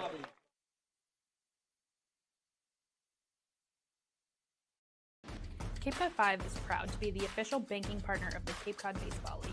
Cape Cod 5 offers a broad range of financial products and services tailored for every stage in your financial journey. Reach out to us. We're here to help. Here at the Mass State Lottery, we know there's no bigger win than the $1 billion we provide each year to support all 351 cities and towns in Massachusetts. Now that's how we all win. The Mass State Lottery. Welcome to the state of winning. Get ready for big results with our small machines. With more power, performance, comfort, and savings. They're ready for every job. And we're ready with plenty of inventory, the best support in the business, same-day parts availability, and locations across the Northeast. So you can always be ready to work. Milton Cat, always ready. Welcome back to Lowell Park. Cotuit leads 6-0 over the Bravos as we're into the third inning of play. Leading off will be John LeGrand. He led off the game and steps back into the lefty's batter's box. His second time seeing the junior out of UCSB, Reed Mooring. Through 2 innings of work, Mooring has only allowed 2 hits, has 2 Ks, with no runs for Bourne. The Bravos have got to get something going if they want to stay in this one, down 6 runs. LeGrand from the left side will begin. Fastball, he lifts high to left field. Back on it is West, just a few steps back before the basket catch for out number 1. And LeGrand is retired, leaves way for Riker Waite, the switch hitter out of Vanderbilt. That's the third leadoff man put down in as many innings for Bourne.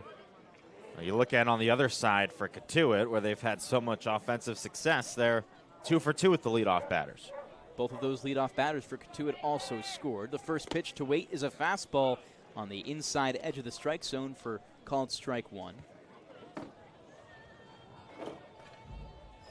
Big deep breath for Mooring. Comes from UCSB, a solid season there. As pitch number 2 is blooped out to left field. That one over the third baseman of Johnson's head. And into the outfield for Riker Waite to start the hitting for Bourne. Bourne only got their first base runner on in innings 1 and 2 when there were 2 outs on the board. They get things started a little bit earlier here in the top of the third. Nice job there by Riker Waite to send a fastball low and away the other way. Just got his end of the bat to the ball and perfectly placed it over the third baseman Johnson's head. Raises that batting average. He's hitting over 300 as a lefty. Not quite as good as a righty. Cade Lewis, the next batter up. He hit the first pitch into the outfield against Mooring. The first one here, he puts foul to the left side. Reed Mooring has really settled in, not just today, but on the Cape. He's now pitched 6 1/3 innings, and since his first inning of work, he hasn't given up any runs. Cade Lewis on the year so far, hitting over 330. The 0-1 is down Broadway for strike 2. Riker Wade on first base has got a pair of wheels on him. Let's see if he puts them to use. Maybe a hit and run with Lewis. Got to be aggressive offensively. He's 4 for 4 stealing this year. Need to get something going. One out on the board. Lewis from the left side works against the righty in Mooring. The pitch is high and outside. A fastball misses for ball 1.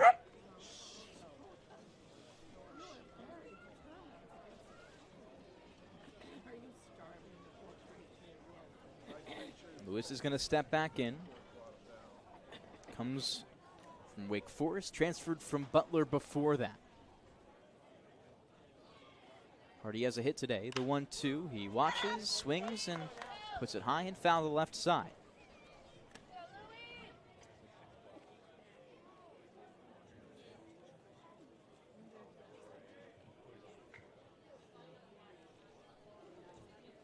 Lewis trying to get things going for Bourne. It felt like he maybe was going to do so in the first inning.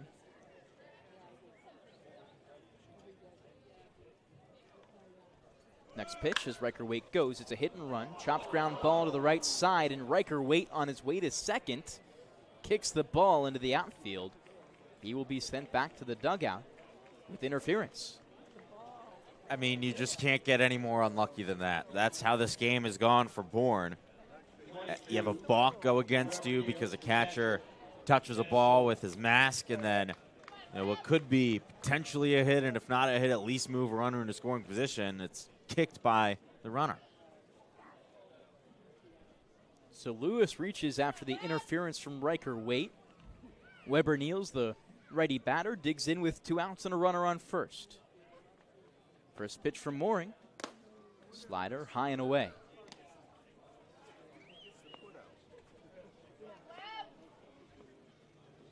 Niels on the year so far, hitting 300. Has been a really patient batter, has worked himself for 7 walks as he takes strike 1 to make it a 1-1 count.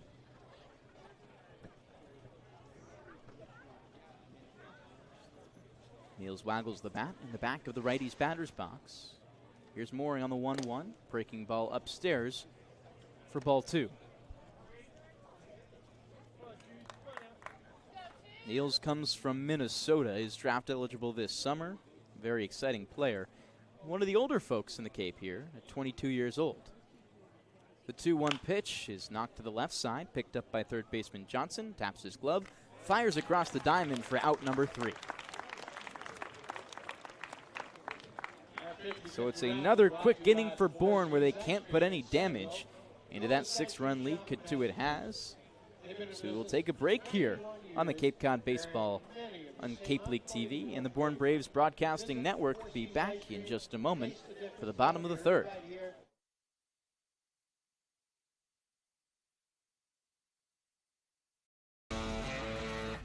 Get ready for big results with our small machines. With more power, performance, comfort, and savings, they're ready for every job. And we're ready with plenty of inventory, the best support in the business, same-day parts availability, and locations across the Northeast. So you can always be ready to work. Milton Cat, always ready. There hasn't been a ton of training when it comes to bat speed or products for players to be able to train bat speed.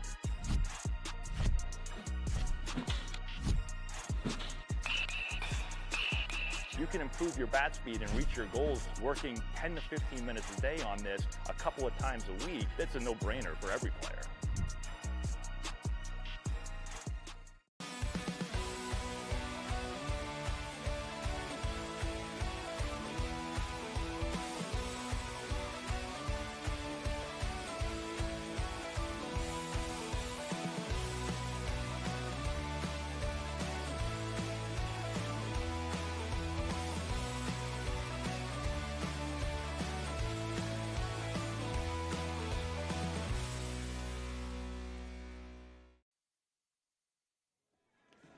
Thanks for staying with us here at Lowell Park on Cape League TV and the Bourne Brave Broadcasting Network.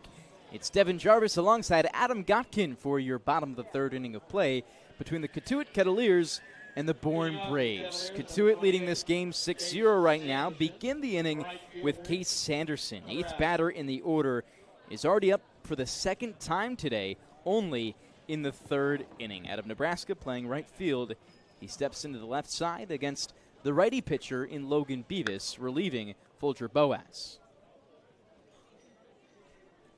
This is now the third inning of work for Beavis. Delivers first pitch, off speed, high and away for ball one.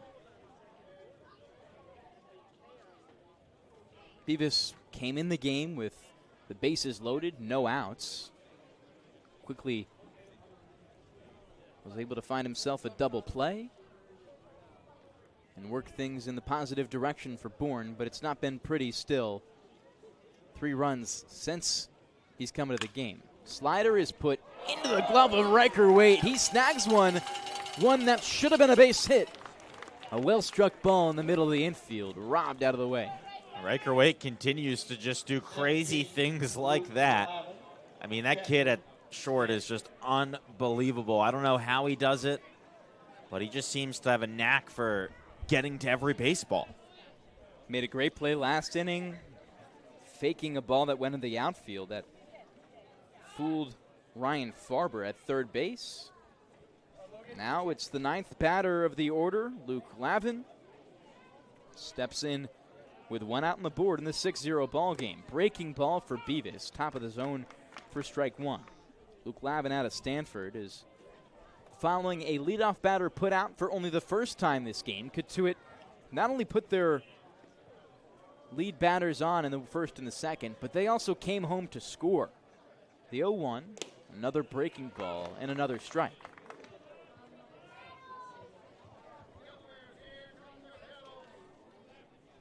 It's been a great game for the Cats. You could argue that the best 2 offensive games the Kettleers have had all season have come against the Bourne Braves. Here's the 0-2. Breaking ball low and inside. Will miss for ball 1. They did win 6-2 against Brewster on Tuesday. That was only their second win of the year after losing 6 straight. Tied against Chatham after that and lost yesterday 5-1. The 1-2 is put foul behind home plate. Good swing by Lavin to stay alive. The 9 batter is hitting .286 this year. Heading into this game, now he's .267. He's 0 for 1 with a line out to the third baseman in Cade Lewis to end the inning. The 1-2 with 1 out. Fastball chopped high to the third baseman in Lewis. He can't field it. It's into the outfield. So will likely be an E5. That's not the first play in this infield that has just gotten by multiple players. That time, it seems like Lewis thought that the ball was going to bounce a lot higher than it did. You know, it's interesting. This field at Lowell Park is probably the best maintained one in the league, so you don't have that many high, weird hops. It seemed like Lewis was almost expecting it because he's seen it so often at some of the fields in this league that aren't too good. They do call it a base hit. No error against the third baseman in Lewis, who plays all the way in with his toes in the grass. Back to the top of the order for Avincula. An off-speed inside for ball number 1. Avincula has a funky stance. It's like he's squatting where he's only half his height almost.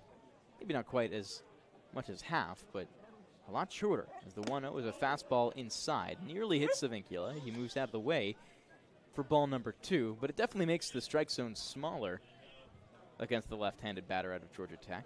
Stands at 5'11". Maybe takes a foot off that in his squat. The 2-0 pitch. Fastball low and outside. 3 balls, no strikes, and 1 out with a runner on first. Devon, I don't want to sound like a know-it-all here, but the strike zone is actually where you are standing to make it so that you can't just bend down to make the strike zone taller.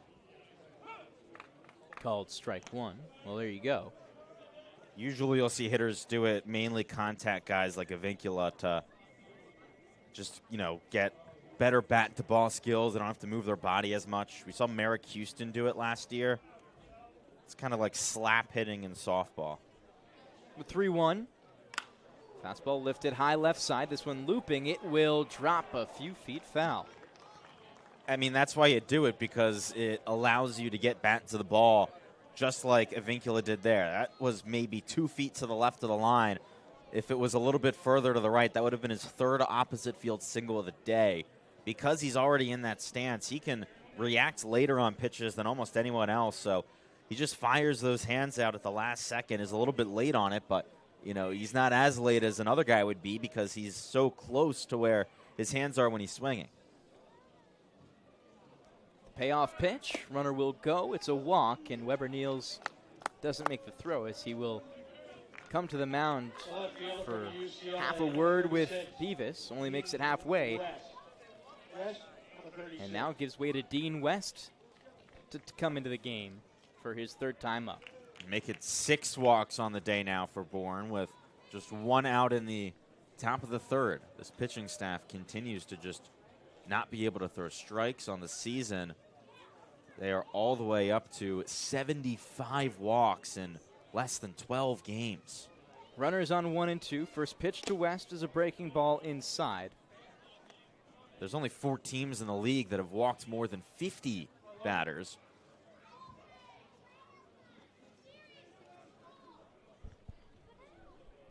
Dean West making his debut for the Kettleers.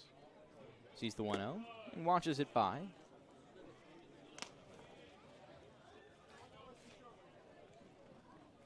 Two balls, no strikes with 1 out as Cotuit leads 6-0.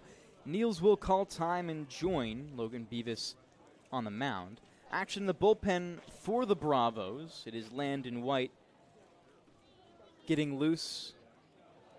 We saw him in yesterday's game.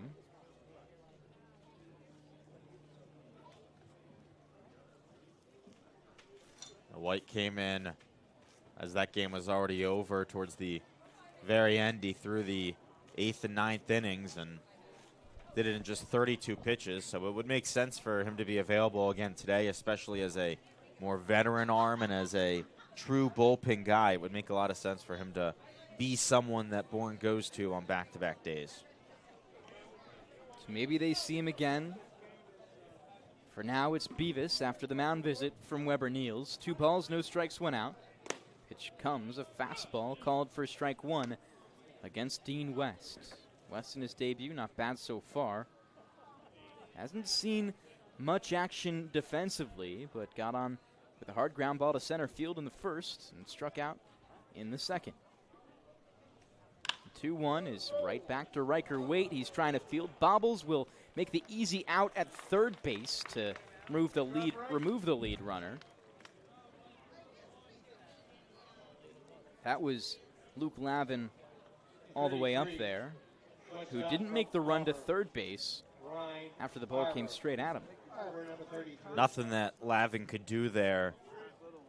Originally thought that Waite was going to catch it on the fly. It bounced in front of him. Just got him caught up. So Lavin had no choice but to kind of stay between second and third. And it's a good heads-up play by Waite to understand that he can't get the out at first or second and to get that lead runner. Golf swing for Ryan Farber. It will be a foul ball for strike 1.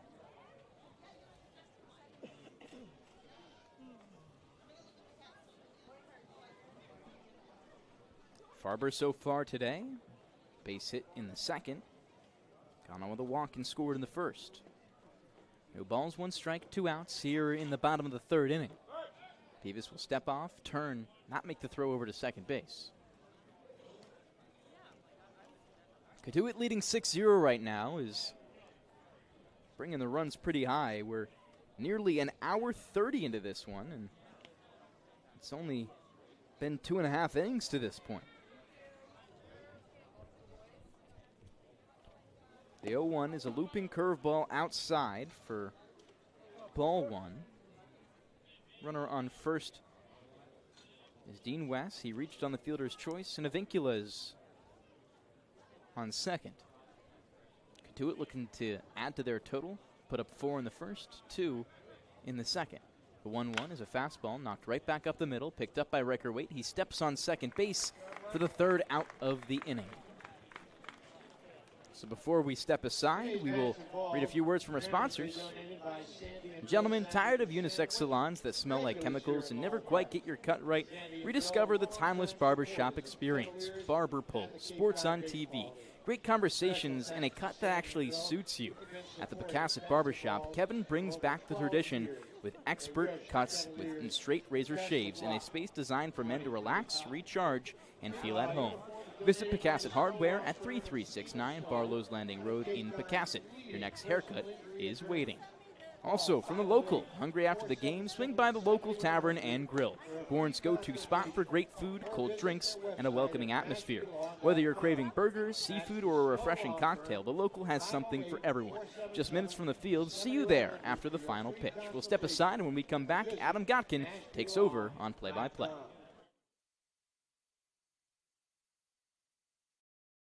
Cape Cod 5 is proud to be the official banking partner of the Cape Cod Baseball League.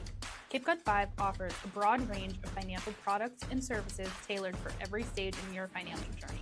Reach out to us. We're here to help. If you can dream it, if you can cruise in it, if you can summer in it, fish from it, or take it for a day at the beach, we can protect it. The Baldwin Group, protecting the possible. Get ready for big results with our small machines. With more power, performance, comfort, and savings, they're ready for every job. And we're ready with plenty of inventory, the best support in the business, same-day parts availability, and locations across the Northeast. So you can always be ready to work. Milton Cat, always ready. Welcome back to the Bourne Braves Broadcast Network. We're in the top of the 4th inning, and the score Cotuit 6, Bourne nothing. It's Reed Mooring, the right-hander out of UCSB, the starting pitcher into his 4th inning of work. He'll go up against Braden Holcomb, Logan Hughes, and Gavin Kelly, 5, 6, 7 in the Bourne order. Holcomb, the number 5 hitter, digs into the right-handed batter's box. Mooring's first pitch from the wind is in for a strike on a fastball at the knees, 0-1. Infield playing straight up against Holcomb. The outfield shifted to the right against the right-handed hitter. Wiggins in center playing very far to the right. The wind in the 0-1. Just misses low on a fastball, a few inches below the prior pitch. Evens the count. Outfield also playing pretty far back against the power-hitting Holcomb. Here's the 1-1. Looping curveball in for a strike, 1-2. Holcomb went down looking to end the top of the 1st inning, his first time at the plate. That was with runners on 1st and 2nd. Bourne has stranded at least one runner on in every inning so far. Here's the kick and the pitch. Holcomb skies it high in the air towards right center field. Sanderson, the right fielder, moving over, but he lets Aaron Wiggins, the center fielder, make the catch for out number 1.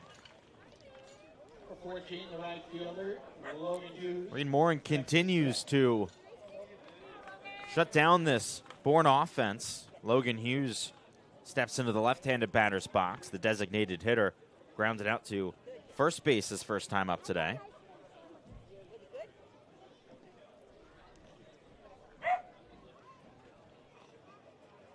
Mooring takes a long look in and a deep breath into the wind. Here's the pitch. Hughes skies it foul over the third base dugout. It is 6-0 here in the top of the 4th inning, a lead that feels insurmountable for Bourne because they haven't put up big innings on offense this season, but it is not over. 0-1, another looping curveball, this time misses inside to even the count.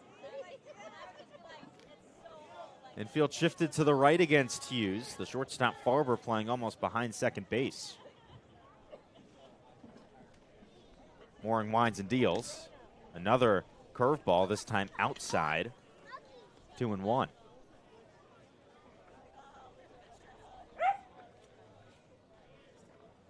Mooring likes to go fast. He gets his signs from the catcher, Lavin, and comes into the wind. Hughes fouls another one to the backstop. Evens the count at 2.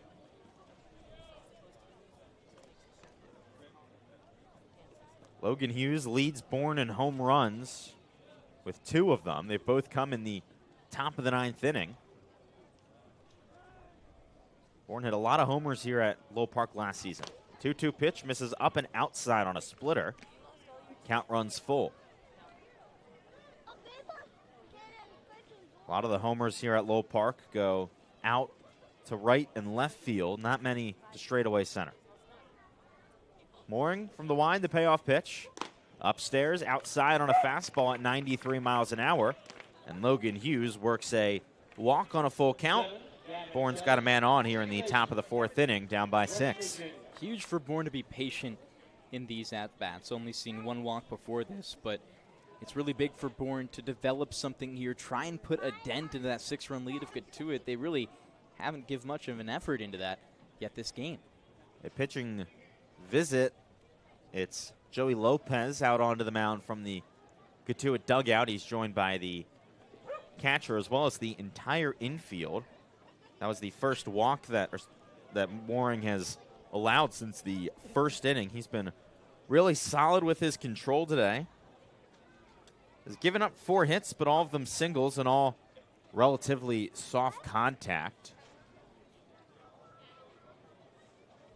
He's also done pretty quick work of Bourne, just 61 pitches into the outing. Here with 1 gone in the top of the 4th. He'll face off against Gavin Kelly for the 2nd time. Bourne's second baseman flew out to center field his first time up. He's now 3 for 10 on the season. All 3 of the hits came in just 1 game. That was at Orleans back on Tuesday. Now Kelly, the right-handed hitter, stands in. From the stretch, Mooring kicks and fires. Swing and a miss on a fastball upstairs. 0-1.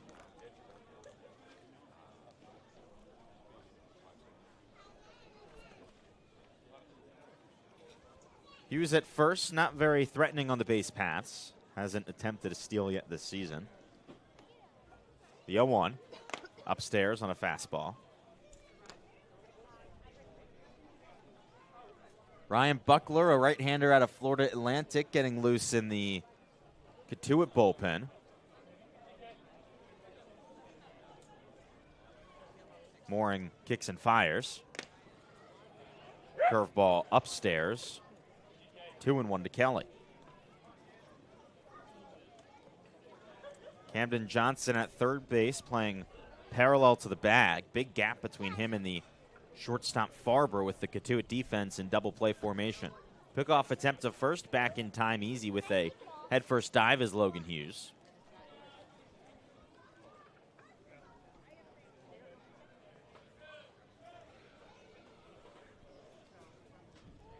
Here's the pitch. Popped up, straight back, out of play, and into the forest. Evens the count at 2.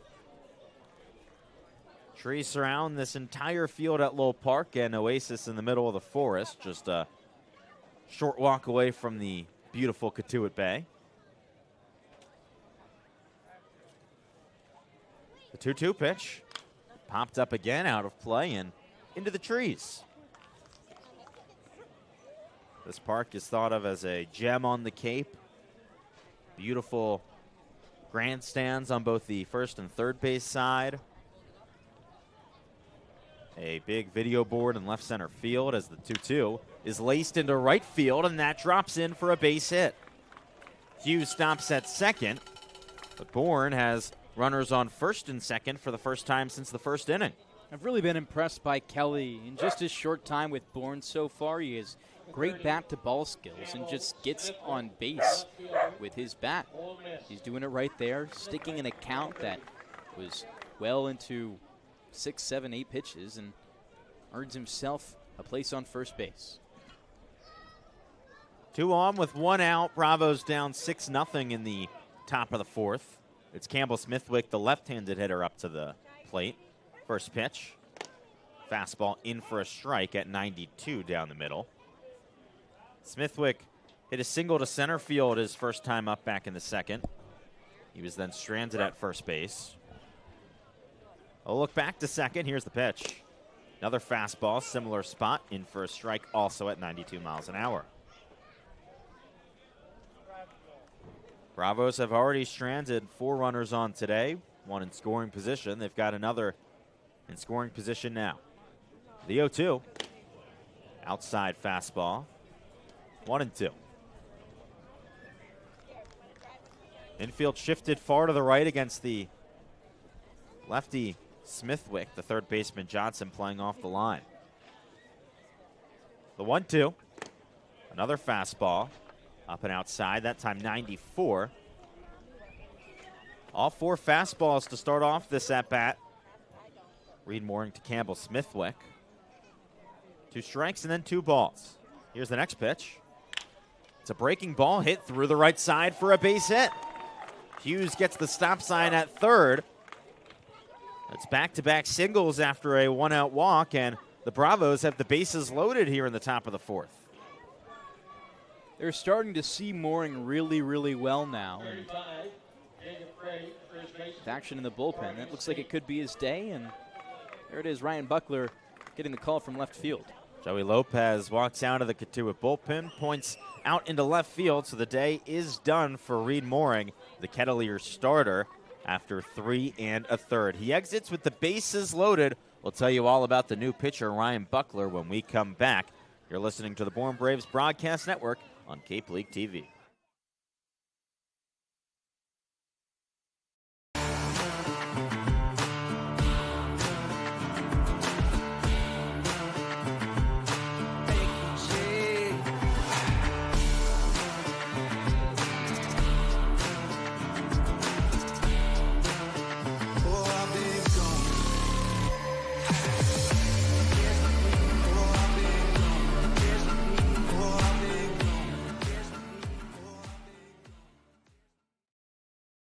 If you can dream it, if you can cruise in it, if you can summer in it, fish from it, or take it for a day at the beach, we can protect it.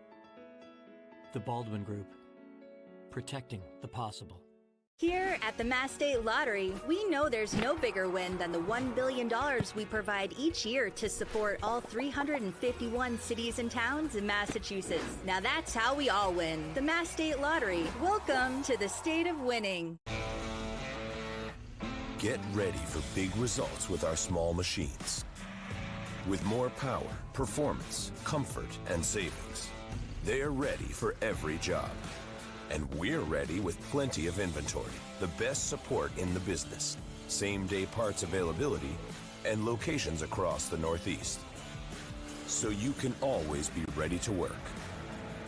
Milton Cat, always ready. There hasn't been a ton of training when it comes to bat speed or products for players to be able to train bat speed.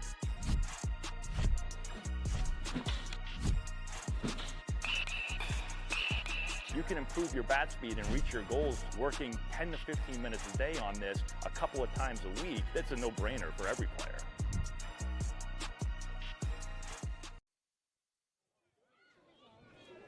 Welcome back to Lowell Park. We're still in the top of the 4th inning, and Bourne's got something going on offense. Bases loaded as the starter for Cotuit, Reed Mooring, exits after 3 1/3. He gave up 6 hits, walked 2, struck out 2. Didn't give up any runs, but he is responsible for all 3 men on base right now. Ryan Buckler is the new pitcher, a right-hander out of Florida Atlantic, a native of Barnstable, Massachusetts, which is just a few miles down the road. First pitch is laced in towards shallow left center, and that one gets down.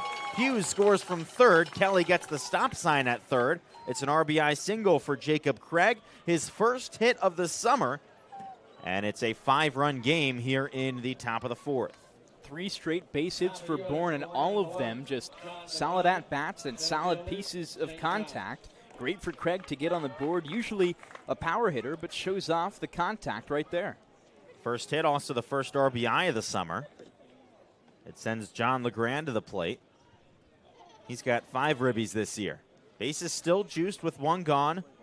Corner infielders playing in. First pitch, outside on a fastball, 1-0. Middle infield playing back. They'd love to get a double play. Buckler has been really good so far this summer. In 3 appearances, hasn't given up an earned run. His 0-1. Fastball misses low, 1-1. If you are familiar with the name Ryan Buckler, it might be because he pitched last summer for Cotuit in the Western Division Finals. He went 5 shutout innings in Game 1. 2-0, roped deep towards left field. It moves west back to the track, and he makes an incredible catch before running into the wall. Runners tag up. Kelly scores from third. But what a play in left field by Dean West in his Cotuit debut to save at least a run and get the second out of the top of the fourth. Bourne does make it a 6-2 game, though.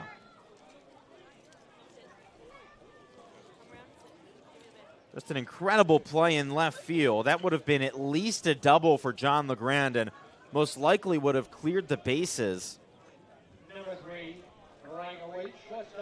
Instead, it's 2 outs, and Riker Waite steps to the plate with 2 in scoring position. One of the hardest hit balls we've seen John LeGrand hit all season. Just a better defensive showing there from West.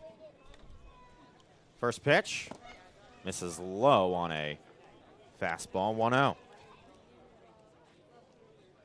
Johnson at third, playing with his toes on the grass against the number 2 hitter Riker Waite. He's 1 for 2 today with a single into left field. Pops up the 1-0 pitch in the air, third base side in foul territory. It is Johnson who makes the catch for out number 3. So that does it for the top of the fourth inning. A much more successful top of the fourth for Bourne. They plate 2 runs on 3 hits, 2 runners left in scoring position. So that'll send us into the middle of the fourth inning. We've got our sideline reporter, Ariel Tamir-Pinsky, joining us. Ariel, what do you got? Well, thanks, Adam. Former Brave Caden Bodine was just named the 2025 Buster Posey National Collegiate Catcher of the Year. He started in 67 games for Coastal Carolina. And as a catcher, he threw out 19 players attempting to steal a base on a total of 44 attempts. He finished with a .998 fielding percentage. His leadership helped Coastal get to the Sun Belt Conference regular season and tournament championship, where he was also named the most outstanding player and also earned a spot on the all-tournament team. Bodine played for the Braves in 2023, where he was also a league all-star that year. Guys? Ariel, thank you so much. We'll be back for the bottom of the fourth in a minute. You can dream it. If you can cruise in it. If you can summer in it, fish from it, or take it for a day at the beach, we can protect it. The Baldwin Group. Protecting the possible. Get ready for big results with our small machines. With more power, performance, comfort, and savings. They're ready for every job. And we're ready with plenty of inventory, the best support in the business, same-day parts availability, and locations across the Northeast. So you can always be ready to work. Milton Cat, always ready. Welcome back to Lowell Park. We're in the bottom of the fourth inning. Cotuit leads Bourne 6-2, and the Bravos are already on to their third pitcher. The day done for Logan Beavis out of the bullpen. He goes 3 innings, gives up 5 hits, 2 runs, both earned, walks 3 and strikes out 2. It's Colin Fisher into the game, the left-hander out of Arkansas, making his Bourne Braves debut. Pitched in 16 games with 5 starts this past season for the Razorbacks, and had a 4.62 ERA in 25 and a third innings. Was a freshman All-American back in 2024 with a 2.67 ERA as a midweek starter. A guy that Scott Landers is really excited to see. 6'3", 225 from the left side. He'll face off against the middle of the Cotuit order. First pitch misses inside to Jack Natalie. The count 1-0. Fisher, a native of Noble, Oklahoma, went to Noble High School. Was a top 500 recruit. 1-0 pitch. Hit softly towards the shortstop Riker Wade. He moves back onto the outfield grass and makes the catch over his head for out number 1. So a nice start for Colin Fisher to retire the first man that he sees. Fisher was one of the top 50 left-handed pitchers in the country, according to Prep Baseball Report. He'll face off against Andrew Wiggins, the center fielder and number 5 hitter. Left on left. First pitch from the wind. This is outside on a 90-mile-an-hour fastball. 1-0. Wiggins has reached twice today on 2 walks. He's been stranded at second and third. As here's the pitch. In for a strike at the knees. Wiggins leads Cotuit in OPS this season at 718. He shows bunt, pulls it back as the 1-1 pitch misses up and in on a 70-mile-an-hour breaking ball. Cade Lewis at third, playing parallel to the bag after Wiggins showed bunt. He's moved forward, the 2-1. In for a strike, another fastball outside part of the plate. It's impressive how fast Fisher is working. He only got here a couple days ago and is fresh off the plane. The southpaw looks in, comes into the wind. Here's the pitch. Just misses low. Moves the count full to 3-2. You got to think Fisher's pretty motivated this summer after a heartbreaking loss to end the season for Arkansas. That came at the hands of one of their SEC rivals, LSU, in the semifinals of the College World Series. Another Razorback has also arrived here in Bourne, Kahio Aloy, first-team All-SEC designated hitter. Most likely will make his debut tomorrow. Fisher into the wind, the payoff pitch. Outside, ball 4. It's a one-out walk to Andrew Wiggins. That's the 3rd walk of the day for Cotuit's center fielder and the 6th walk of the day from this Bourne pitching staff. It sends Camden Johnson to the plate. This Bravo staff has been the worst in the league at walking batters. By far the most in the league. An issue that's continued into today's game. Fisher from the stretch for the first time this summer. Looks to first and fires. Looping curveball at 76 finds the inner half of the zone. Double play depth for the middle infielders. A very short lead at first for Andrew Wiggins. He is 2 for 2 attempting steals this season as Fisher steps off the mound and gets a reset pitch clock. He looks in and comes set just above the belt. Looks off to first and throws over to first. Back in time with a head-first dive is Johnson. Colin Fisher rocks a excellent mustache. Looks like a true Oklahomanian. I don't know what you'd call him. Oklahoman, I think, Oklahoman, is probably I would the one. assume. Yeah, maybe a cowboy. 0-1. Hit hard back up the middle. The second baseman, Kelly, can't bring it in. It was bobbled off of him. He does get the flip to second, though, for 1 out. So a nice job by Kelly to get at least 1 out on a ball that wasn't cleanly handled right away. So Johnson does reach on a fielder's choice, and Andrew Wiggins is out at second. It brings Anderson French to the plate, another left-handed hitter. He's 0 for 2. Does have an RBI, but that came grounding into a 4-6-3 double play. Other plate appearance was a strikeout swinging. Another pickoff attempt at first. Back in time is Johnson. I've got your answer. It's Oklahoman or Okie. Gotcha.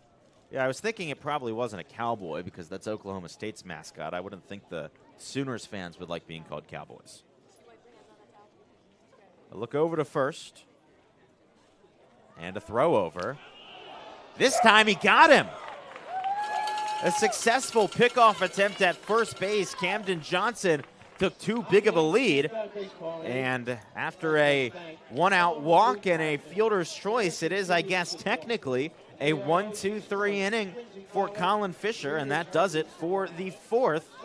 Cotuit still leads 6-2. We'll be back in just a moment. You're listening to the Bourne Braves Broadcast Network on Cape League TV. Here at the Mass State Lottery, we're known for our monster wins. But there's no bigger win than the $1 billion we provide each year to support all 351 cities and towns in Massachusetts. In our game, we know that supporting local businesses and helping communities is how we all win. Because at the lottery, we're all playing for the home team. The Mass State Lottery. Welcome to the state of winning. If you need to dig, lift, move, grade, clear, or cut, pump, weld, clean, light, and just about anything else, dial up the rental source for the newest and the most reliable equipment in New England. Staffed with equipment and construction experts, Milton Rents, your local source. You can make any bat feel lighter by adding a velo puck knob. Instead of having to go get a whole entirely new bat, you can simply add the puck to it. Players can use this with any bat. It's basically going to shift the weight of the bat a little bit more towards the hands. Players are able to hit the ball a lot harder just by simply adding the puck on.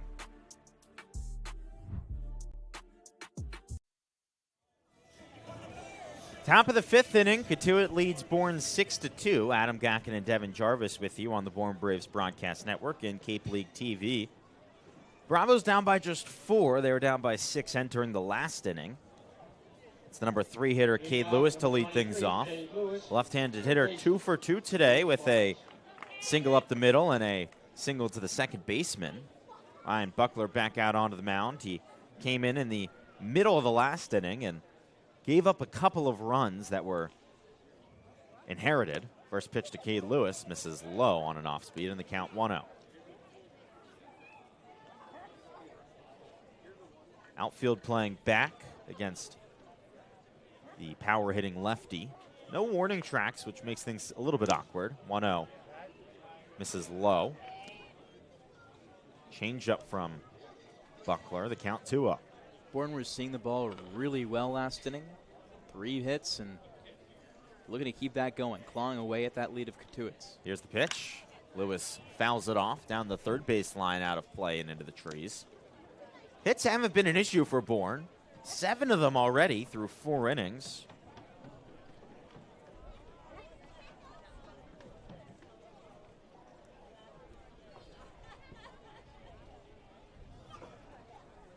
Buckler sets the pitch in for a strike on a fastball low and outside.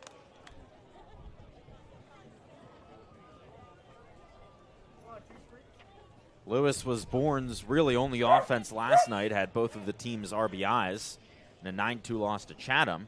And again, 2 hits already today. Now in a 2-2 count. Buckler fires, misses low, went to the curveball and almost put it in the dirt. So the count runs full to 3-2. 2 Bourne batters have walked already today. One of them came in to score in the last inning. Buckler sets, payoff pitch. Swing and a miss, strike 3. Went back to the same pitch, curveball below the knees. Lewis couldn't hold up, and that's the first strikeout of the evening for Ryan Buckler, the first out of the top of the 4th. It sends Weber Niels to the plate, the catcher out of Minnesota, with 1 gone in the top of the 5th, and the score 6-2 Kettleers. Infield playing straight up. Outfield shifted to the right against the right-handed hitting Niels. He sends the first pitch in the air towards left center field. West ranging back, and he makes another catch over his head. 2 Willie Mays plays from Dean West in his Cotuit debut. I mean, this kid is incredible. It's like a wide receiver on a fade route where you can't see the ball until it actually ends up in his glove. And just 2 spectacular defensive plays. The last one saved a run from scoring. This one was probably going to be a double for Niels. Willie Mays Jr. out in left field.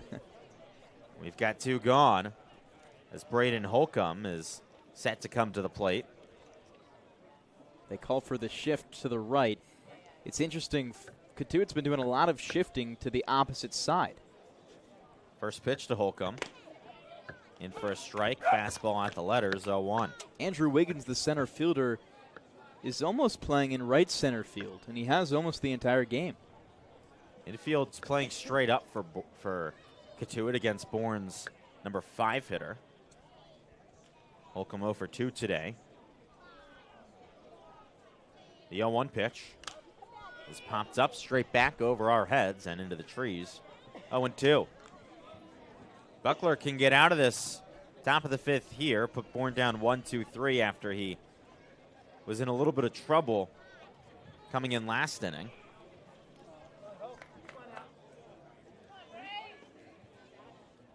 Already takes a deep breath and looks in. Comes set at the belt. Here's the pitch. Outside, Holcomb thought about swinging on the curveball, but was able to hold up. 20 inches of horizontal break on that one. Guess you could call it more of a sweeper than a curveball. Buckler sets the 1-2. Fouled off again by Holcomb.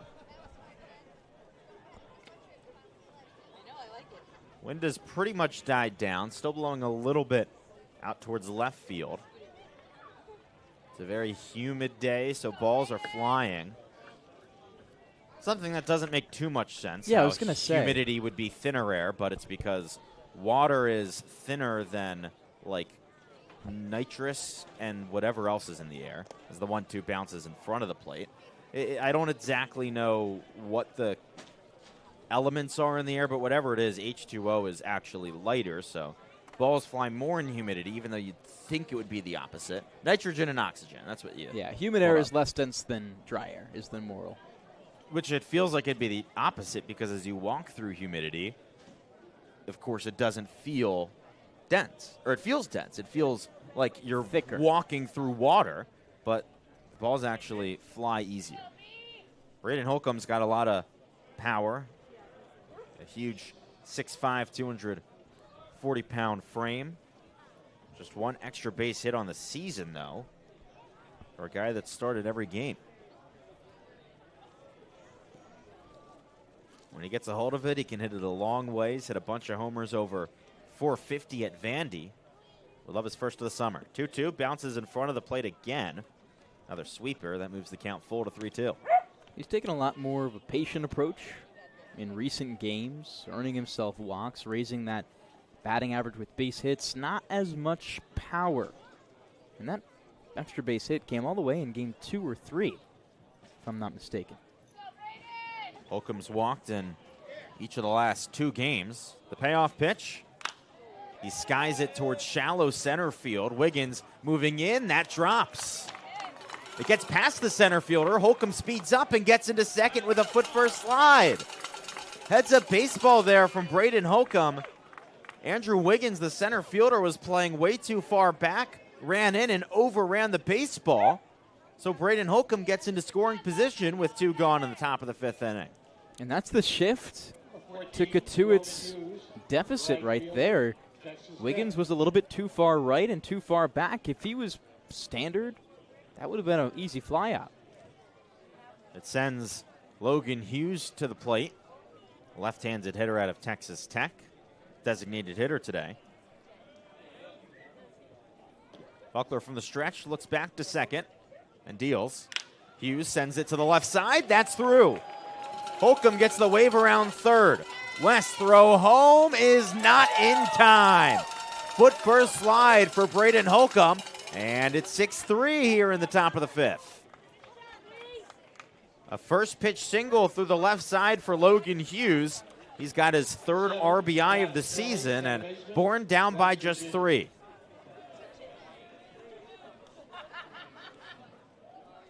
Hughes has been also very patient, but great job for him to be aggressive on the first pitch there, just to drive Holcomb in.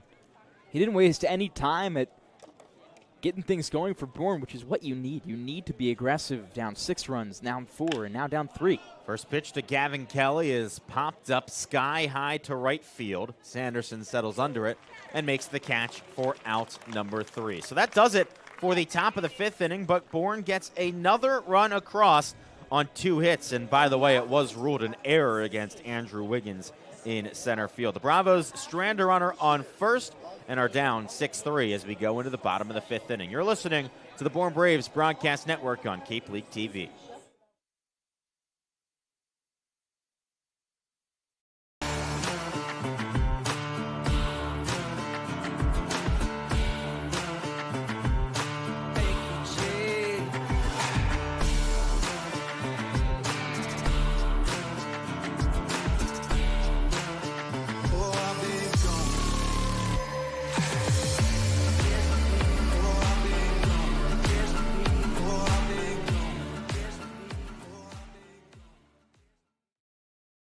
If you can dream it, if you can cruise in it, if you can summer in it, fish from it, or take it for a day at the beach, we can protect it. The Baldwin Group, protecting the possible. There hasn't been a ton of training when it comes to bat speed or products for players to be able to train bat speed.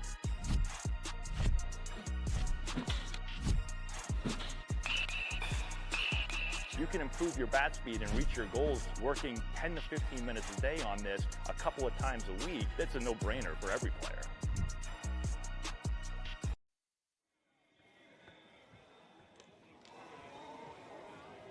Bourne continues to crawl back. We're in the bottom of the 5th inning. The score now 6-3 Cotuit. 3 unanswered runs for the Bravos in the last 2 innings, and Colin Fisher, the lefty out of Arkansas, making his Bourne debut, is back out onto the mound after putting Cotuit down 1-2-3 in the bottom of the 4th. It was a very busy 1-2-3 inning because there was a walk, a fielder's choice, and a pickoff in there. So Anderson French, who was at the plate when the 4th inning ended, steps back up. The big left-handed hitter digs in. The big lefty on the mound, 6'3" Colin Fisher, steps on the rubber and looks in. Into the wind, first pitch of the bottom of the 5th. This is outside on a looping curve. 1-0.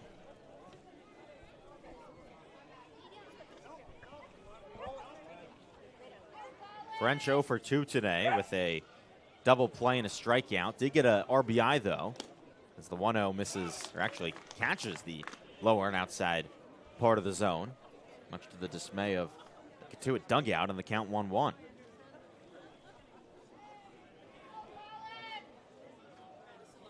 Pitch outside, another fastball, 2-1. French playing first base today. Big lefty stands in. Fisher looks down to get the sign and comes into the wind. Swing and a miss. One with the fastball right down Broadway, the count 2-2. Fisher doing a great job at keeping this a ball game for Bourne. They're working their way back, and if offense keeps up and Fisher keeps pitching well, this could stay close. 2-2 outside, another fastball. That at 89 miles an hour, count runs full. Just one thing on the back of everyone's mind is daylight. It's 7 p.m. right now. We're about to hit it. Payoff pitch, swing and a miss, strike 3. Went back to the fastball on the outside part of the plate, and Anderson French strikes out to start the bottom of the 5th. It's the first strikeout of the summer for Colin Fisher. And just the 3rd strikeout of the day for this Bourne pitching staff. It brings Case Sanderson up, the right fielder. He's 0 for 1 with a walk that came back in the 1st inning. First pitch from Fisher, in for a strike. Slider outside, 0-1.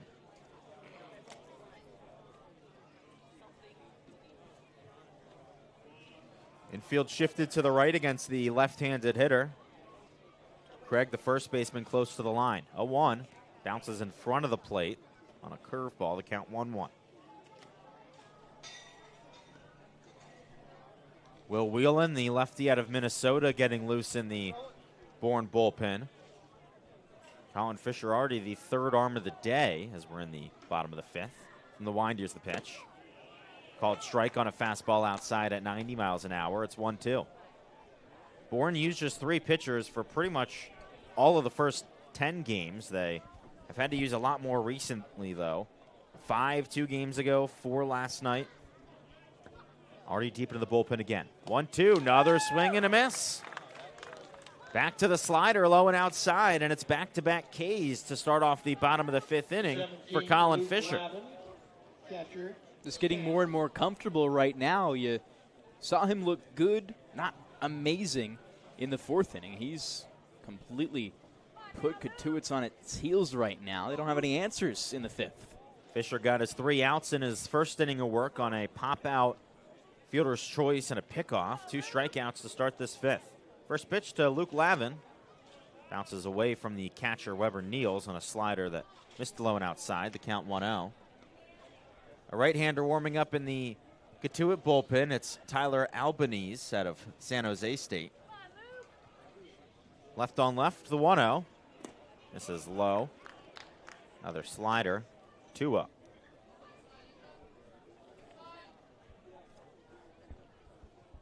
Lavin catching today. Left-handed hitter out of Stanford. One of many left-handed hitters, but right-handed throwers in this Kettleers lineup. 2-0, misses outside. That moves it to 3-0. Fisher walked 1 back in the 4th. That was the 7th walk of the day for the Bourne staff. Both Folger Boaz and Logan Beavis walked 3 each. 3-0. Fastball catches the outer part of the plate.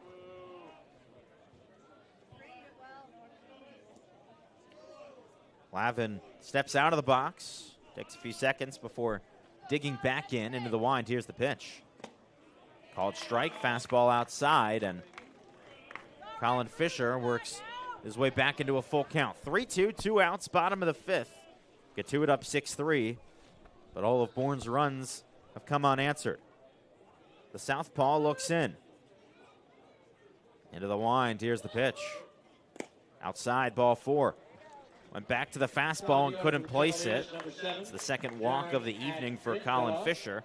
And that brings back up the top of the order. Jaron Avincula steps to the dish. He's already reached 3 times today in his first 3 plate appearances, a single, double, and a walk. He's also scored 2 runs and has a stolen base.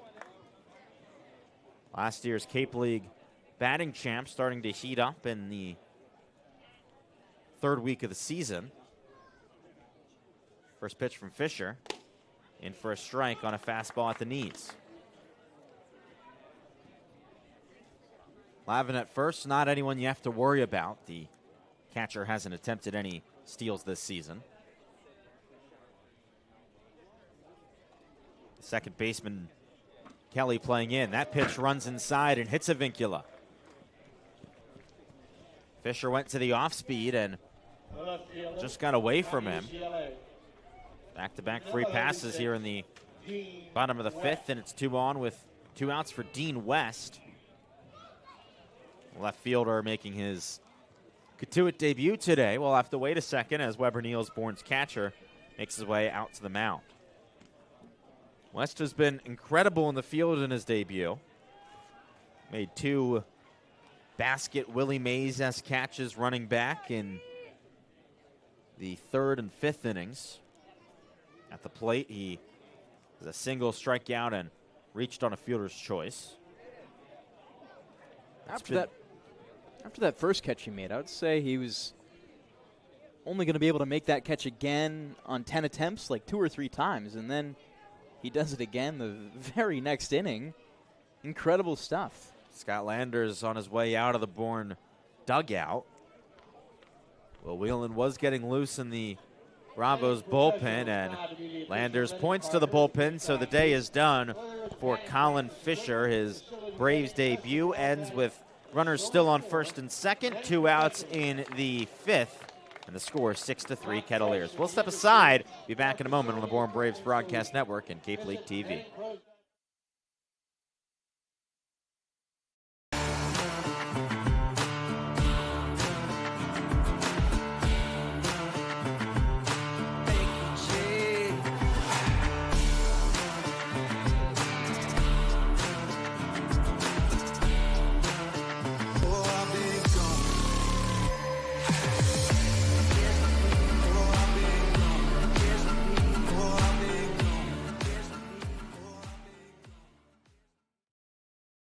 If you can dream it, if you can cruise in it, if you can summer in it, fish from it, or take it for a day at the beach, we can protect it. The Baldwin Group, protecting the possible. Here at the Mass State Lottery, we know there's no bigger win than the $1 billion we provide each year to support all 351 cities and towns in Massachusetts. Now that's how we all win. The Mass State Lottery. Welcome to the state of winning. Get ready for big results with our small machines. With more power, performance, comfort, and savings, they are ready for every job. And we're ready with plenty of inventory, the best support in the business, same-day parts availability, and locations across the Northeast. So you can always be ready to work. Milton Cat, always ready. There hasn't been a ton of training when it comes to bat speed or products for players to be able to train bat speed.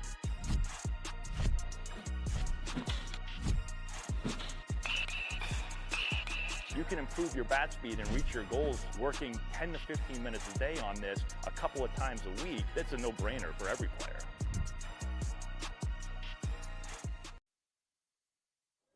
The new pitcher into the game for Bourne is a left-hander out of the University of Minnesota, Will Whelan. He comes in for Colin Fisher, who in an inning and 2/3 didn't give up any hits, but walked 2 and struck out 2. He left 2 runners on base with 2 outs here in the bottom of the 5th, and the score 6-3 Cotuit. Whelan goes fastball, slider, changeup, cutter. He's already pitched 3 times this season. Last time out, it was against the Kettleers. He went an inning and 2/3 and didn't allow any base runners with 2 strikeouts.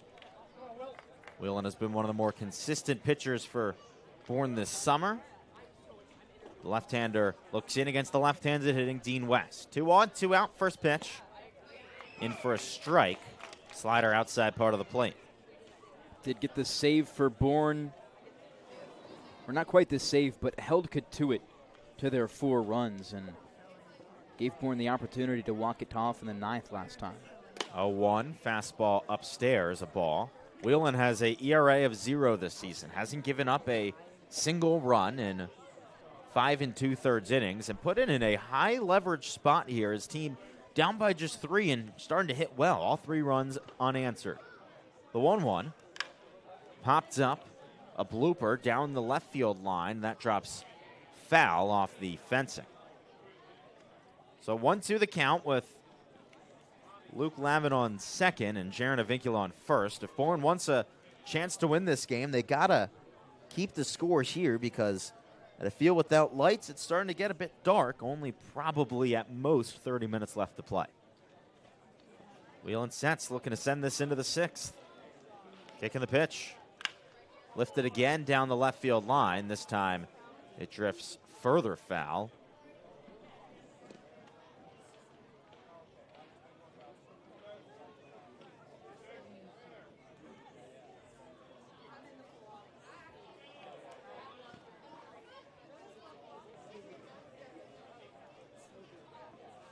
Whelan looks back in and comes set. Now a look back to second at Lavin. Here's the pitch. Called strike 3. Fastball outside part of the plate. West knew it right away. Will Whelan comes in with 2 on, 2 outs in the bottom of the 5th and gets out of it right away. So before we step aside, we'd like to thank a few of our sponsors. Keystone Place at Buzzards Bay, Bourne's premier senior living community. conveniently located adjacent to the Cape Cod Canal. Visit us at Keystone Place at buzzardsbay.com. Also, Marty Chevrolet, your dealer for the people, proudly supports the Bourne Braves baseball team. See all our cars and trucks at martychevrolet.com, and go Braves. We'll be back in a moment for the top of the 6th inning.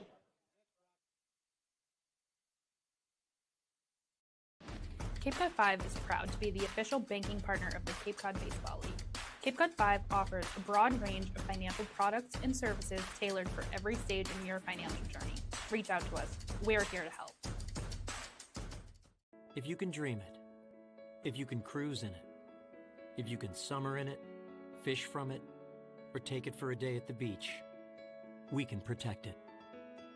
The Baldwin Group, protecting the possible. Get ready for big results with our small machines.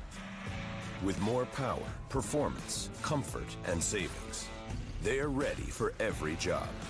And we're ready with plenty of inventory, the best support in the business, same-day parts availability, and locations across the Northeast. So you can always be ready to work. Milton Cat, always ready. Time for the 6th inning. The score Cotuit 6, Bourne 3. Still out on the mound is Ryan Buckler, the right-hander out of Florida Atlantic. He'll face off against 8-9-1 in this Bourne order. The Braves have really picked things up in the last few innings. 2 runs in the top of the 4th, 1 in the top of the 5th. So we do still have a ball game here. There is a change in the field. Nolan Stevens now playing right, and Case Sanderson, who was playing right, is at first. The first pitch to Campbell Smithwick. Misses inside, and the count 1-0.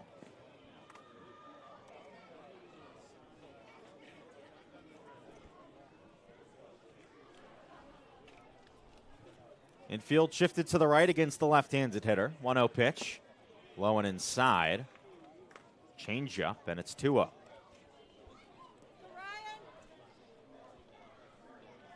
Smithwick 2 for 2 today. The only Brave with 2 hits on the afternoon. As the 2-0 is lifted towards center field, moving in Wiggins, and he makes the catch on the run as his hat flies off for out number 1. And Wiggins learns one there. Let one drop last inning because he was playing too far back. Makes the adjustment. And, you know, Bourne, while it's still only the 6th, this might be their last chance at all to hit in this game with the darkness looming. It's 7:13 local time as Jacob Craig stands in. First pitch. In for a strike on a fastball low and inside. Craig got his first RBI, first hit of the season his last time up in the 4th on a single. Before that was 0 for 8. 0-1. Bounces in front of the plate. A curveball. 1 ball, 1 strike to count to Jacob Craig, the right-handed hitter out of Oregon State. Infield and outfield playing back against the power hitter, especially in the corners with Sanderson and Johnson, the first and third baseman. The 1-1. Low sweeper, 2-1.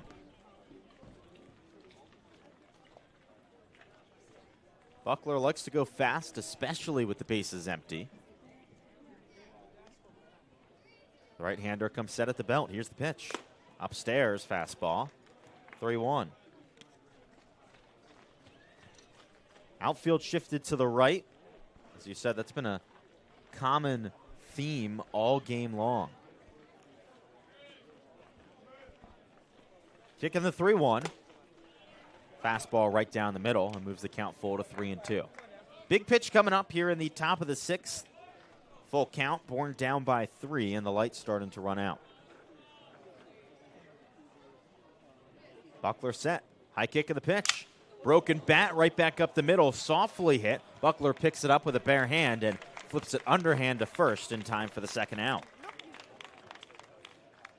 1-3 grounder, and it's 2 up, 2 down in the top of the 6th. That sends up the top of the order.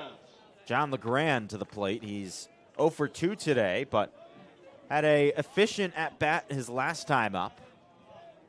A sacrifice fly RBI into left field. It was an incredible play by Dean West to make the catch and limit it to just a sac fly and not a extra base hit. That came with the bases loaded. Could have been potentially 3 RBIs if it dropped.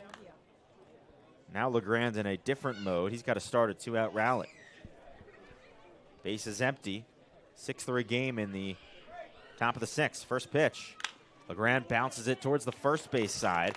Sanderson fields it and walks towards the bag himself. That's out number 3. Bourne goes down 1, 2, 3 in the top of the 6th. We're into the bottom of the 6th with the score still 6-3 Cotuit. You're listening to the Bourne Braves Broadcast Network on Cape League TV.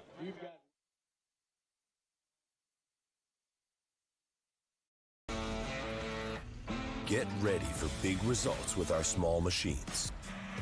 With more power, performance, comfort, and savings, they're ready for every job. And we're ready with plenty of inventory, the best support in the business, same-day parts availability, and locations across the Northeast. So you can always be ready to work. Milton Cat, always ready. There hasn't been a ton of training when it comes to bat speed or products for players to be able to train bat speed.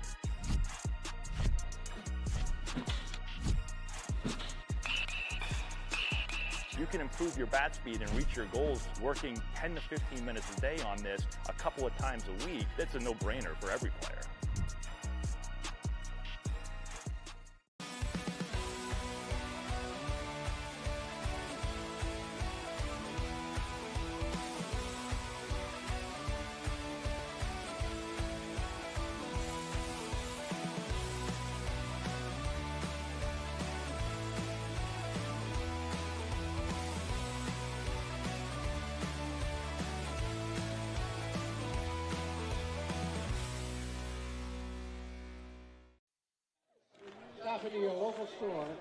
We're back in the bottom of the 6th inning. Wheeling back out onto the bump for the Bravos. Came in the middle of the bottom of the 5th and got out of a jam.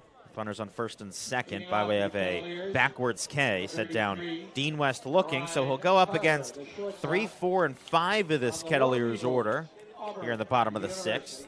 Ryan Farber, Jack Natalie, and Andrew Wiggins. All of them have reached base at least 2 times today. Farber, who leads things off, 1 for 2 with a RBI and a run scored.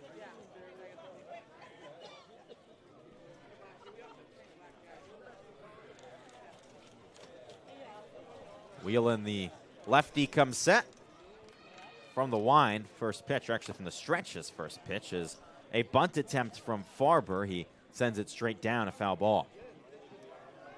Ryan Farber, one of the few Kettleers who has played in every game this season. Him and Camden Johnson are the only 2, both occupying the left side of the infield.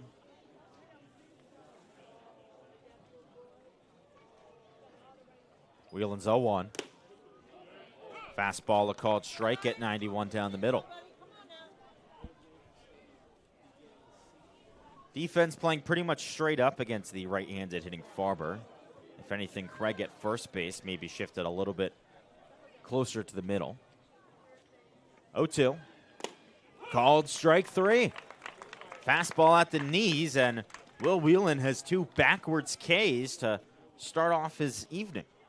There's a reason this guy has not allowed a single earned run on the season or a run at all. It's because he's just really tricky to figure out. So much development from his time at Minnesota. The pitcher he was there is not the pitcher we're seeing in the Cape League this summer. Will Whelan just finished up his sophomore year with the Gophers. He's one of their top arms out of the bullpen. Has been great in Bourne. First pitch misses outside on a fastball to Jack Natalie, the designated hitter. Whelan historically has been pretty good in summer ball. Last year, played for the Wilmar Stingers in the Northwoods League and had an ERA under 4 in 43 innings.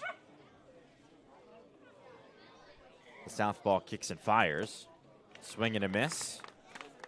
Went with the cutter low in the zone. Whelan's really gotten his control down over the last year. Walked 38 last summer in 43 innings, just 23 and 40 though in the spring. The 1-1 is popped up foul out of play down the first base line. Whelan so far in this outing has been great in his control. 12 pitches, 10 strikes.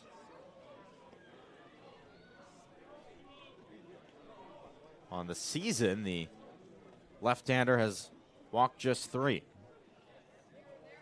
He comes set and deals. Misses low and inside. That hit the batter on the foot. It was a slider that ran low and inside and just broke too much. Off the toe of the designated hitter, Jack Natalie. He reaches base for the 3rd time today, and it sends Andrew Wiggins up, the center fielder. Wiggins has reached 3 times today in all 3 of his plate appearances. All 3 times he reached by way of the walk. He's been stranded at 3rd, stranded at 2nd, and out trying to get to 2nd. Digs into the left-handed batter's box. Bourne playing straight up defensively. Whelan looks over to first at the runner and fires. Misses upstairs on a fastball at 91 miles an hour.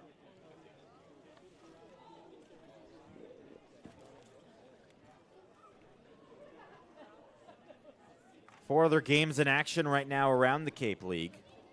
We'll get you those scores in a moment as Whelan comes to the plate. Misses outside, 2-0. We've got mostly divisional games today, which is a big break from the season up to this point, where we've seen a lot of interdivision games. The 2-0 pitch. Low and outside on a fastball, 3-0. Today, 4 of the 5 games in the league are divisional games. All but YD Wareham. Orleans is taking on Harwich. Brewster taking on Chatham in the east, and then out west, Hyannis hosting Falmouth. 3-0 misses inside, ball 4. And how about Andrew Wiggins? 4 plate appearances, 4 walks. Number 12, Cam Johnson, 3rd baseman, Oklahoma. Really just incredible. It brings Camden Johnson to the plate. He's also walked today. His Bourne pitching staff has walked 9. Whelan looks back to second. First pitch to Johnson. In for a strike on a cutter.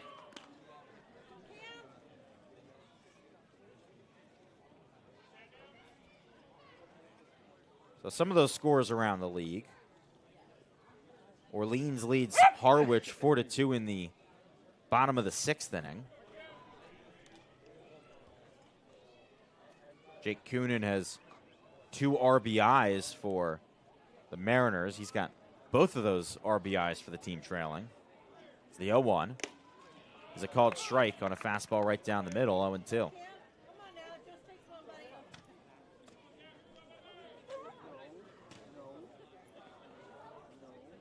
Falmouth trails Hyannis 5-1, and the Harbor Hawks continuing to threaten. They've got the bases loaded in the bottom of the 4th as the pitch is hit foul down the 3rd base line out of play.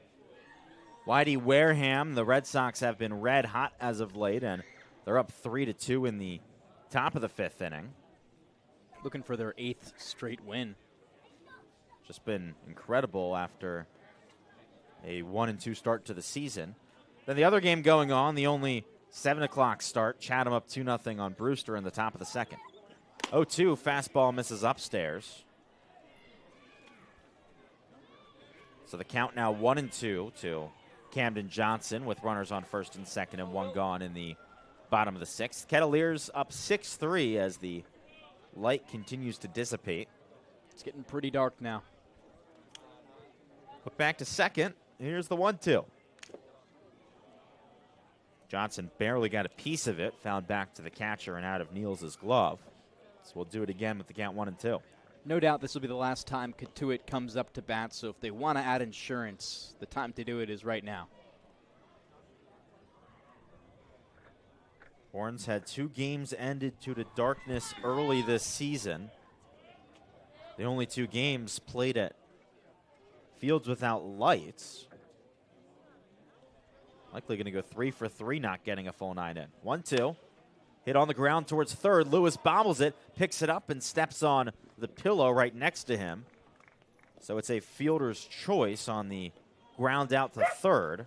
16, Johnson reaches for the 4th time today, the 2nd time on a fielder's choice, and it brings Anderson French up. The only Kettleer to not reach today. He's got Andrew Wiggins on second and Camden Johnson on first. The lefty digs into the box. Or actually, sorry, this is not Anderson French. This is a substitute, Nolan Stevens. First pitch to him misses low, the count 1-0. Stevens came in for French in the last inning and is playing right field. He's a lefty out of Mississippi State, hitting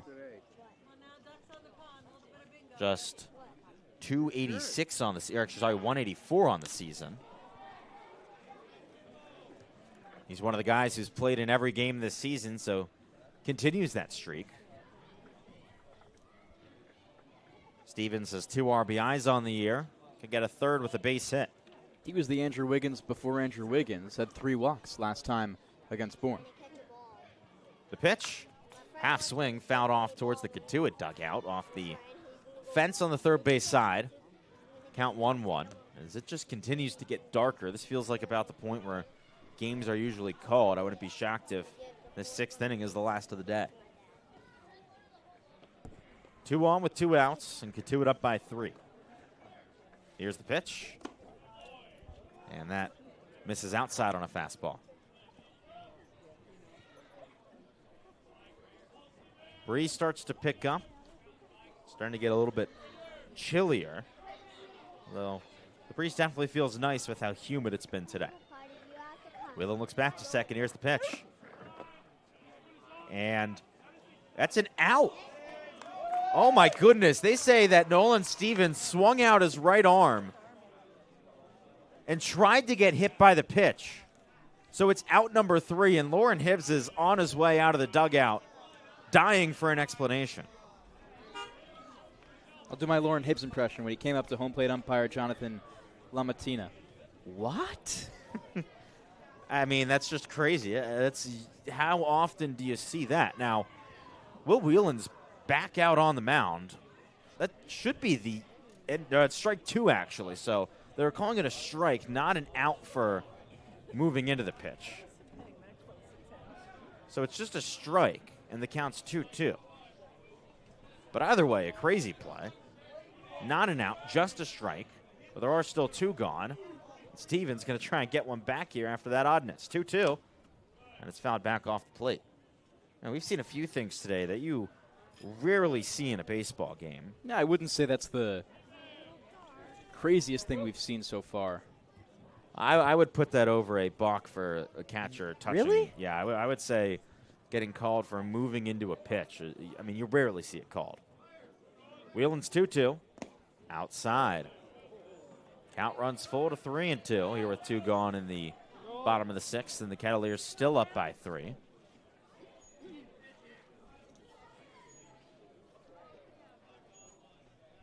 The southpaw looks in. He looks back to second at Andrew Wiggins and comes to the plate. Broken bat, bouncer towards short, weight racing in. He fires crossbody to first, and that is in time for out number 3. So that does it for the bottom of the 6th. Cotuit gets a number of runners on no hits. They strand 2. And before we step aside, I'd like to thank a few of our sponsors. Are you ready to dominate the diamond and pitch like a pro with the Cape's own Keith Bildo? Join us at the Capeplex, where champions are made. Don't just play the game, own it. Visit the Capeplex today and unleash your full potential. located at 6 Forest Park Drive in Bourne. Find us on Facebook or at thek-plex.com. Elevate your game at the K-Plex. Braves fans looking for the best breakfast on the Cape? Stop by Corner Cafe, your go-to spot for delicious made-from-scratch breakfast served 7 days a week. From fluffy pancakes to sizzling bacon and fresh brewed coffee. We would like to thank again Corner Cafe for doing a great job in Pocasset. They have everything you need to start your day right. Just a short drive from Durham Park. Come taste why the locals call it the best breakfast in town. Gentlemen, tired of unisex salons that smell like chemicals and never quite get your cut right? Rediscover the timeless barbershop experience. Barber pools, sports on TV, great conversation, and a cut that actually suits you. At the Pocasset Barbershop, Kevin brings back the tradition with expert cuts and straight razor shaves in a space designed for men to relax, recharge, and feel at home. Visit Pocasset Barbershop at 3369 Barlow's Landing Road, Pocasset. Your next great haircut is waiting. Hungry after the game? Swing by the local Tavern and Grill, Bourne's go-to spot for great food, cold drinks, and a welcoming atmosphere. Whether you're craving burgers, seafood, or a refreshing cocktail, the local has something for everyone. Just minutes from the field. We'll see you there after final pitch. We're into the 7th inning, and we'll keep things here. The score is 6-3 Cotuit, and a new arm out on the mound for the Kettleers. It is number 48, Tyler Albanese, a 6'6" right-hander out of San Jose State. He's already pitched in 2 games this season, has an 0-1 record and a 7.71 ERA. In 6 1/3 innings, he has struggled with his control, walked 4. Albanese will face off against 2, 3, and 4 in the Bourne order. He comes in for Ryan Buckler, who finishes a really strong outing. Did give up a couple of runs, but the local kid looked good once again. His final line from the left side will get to you after the first pitch from Albanese to Riker Waite. It's a fastball upstairs, the count 1-0. Final line for Ryan Buckler in 2 2/3 innings. He gave up 3 hits, 1 run. It was unearned. Didn't walk anyone, struck out 1. Albanese from the stretch, kicks and fires. Waite skies it hard towards left center field. That moves Wiggins over, and that bounces in front of the wall. Waite on his way to second. He's quickly now racing towards third. The throw in is late. It's a leadoff triple for Riker Waite in the top of the 7th. And with Bourne down by 3, no better way to get things going. I was going to say, with the lighting right now, you might need 3 leadoff home runs before this game is called. The next best thing is a triple from Riker Waite. Perfect way to get things going. Bourne is going to need to get runs on the board quick. I'd be shocked if this inning ends late. From the stretch, Albanese's first pitch to Cade Lewis is fouled off over the third base dugout. Lewis with another really solid day, 2 singles and a strikeout. He's got a hit in all but 1 game this summer. Waite at third has crossed home 6 times this season. It's the most of any Brave. 0-1, runs inside on a changeup at 82 miles an hour.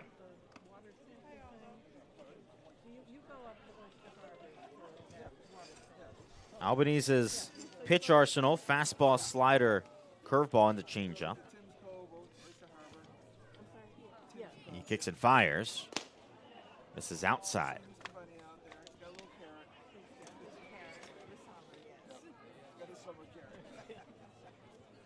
Lewis is a runner just 90 feet away. Bourne has scored all 3 of its runs unanswered, but does still trail by 3.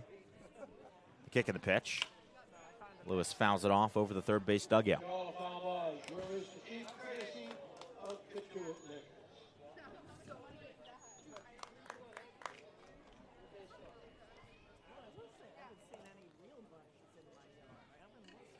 The third baseman, Johnson, playing pretty close to the bag, holding Waite. Everyone else shifted to the right, so a big hole in the left side of the infield. Johnson now moves further to his left to cover it as the 2-2 misses upstairs on a fastball. Outfield playing very far back against Cade Lewis.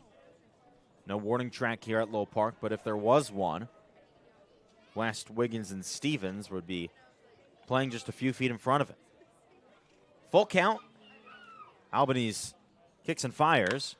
Lewis skies it to center field. Wiggins moving back. That should be deep enough to score the run, and it will be. Wiggins doesn't even throw home. He just sends a lofting ball into second base. So it's a sacrifice fly that brings home Riker Waite, and Bourne trails by just 2 in the top of the 7th. So that brings up Weber Niels with 1 gone, and the Braves trailing by 2.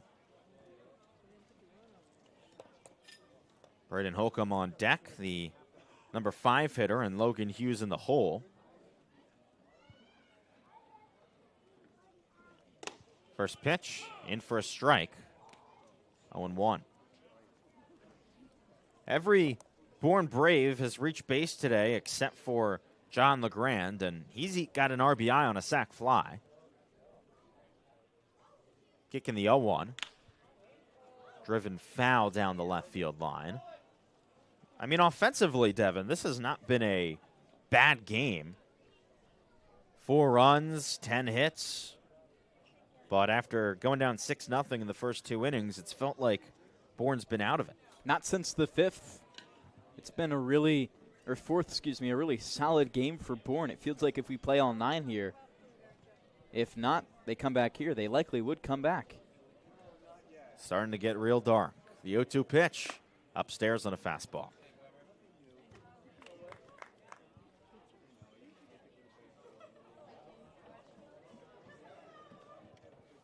Some of the fans starting to make their way to the exits. We had another great crowd here at Lowell Park on this beautiful Saturday evening. 1-2 pitch to Niels. Just outside on the fastball at 91. Count moves to 2-2. Luke Lavin wanted all of that one. Brought it right back to center, hoping he convinced Lamontina behind home plate. Albany set, the 6'6 righty. Kicks and fires. Niels sends it into left field. That's a base hit. 1-out single for Weber Niels. And just like that, Devon, Bourne brings the tying run to the plate. Braden Holcomb. They're doing a really good job right now, and Bourne just really have a shot to bring this game back in. Now come out the Cotuit Kettleers stops. No surprise with it starting to get darker, a mound visit.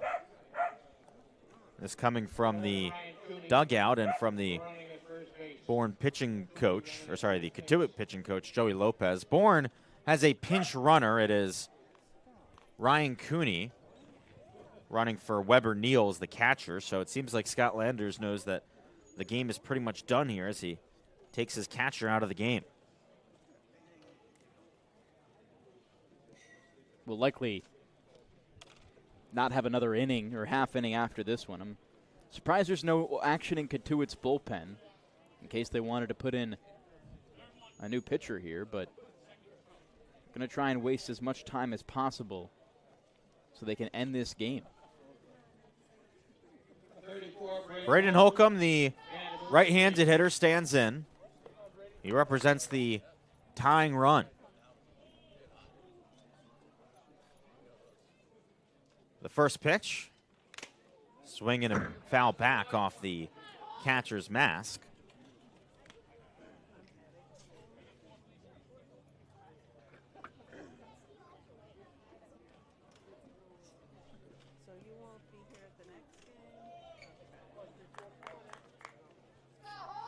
Braves down by 2 here in the top of the 7th.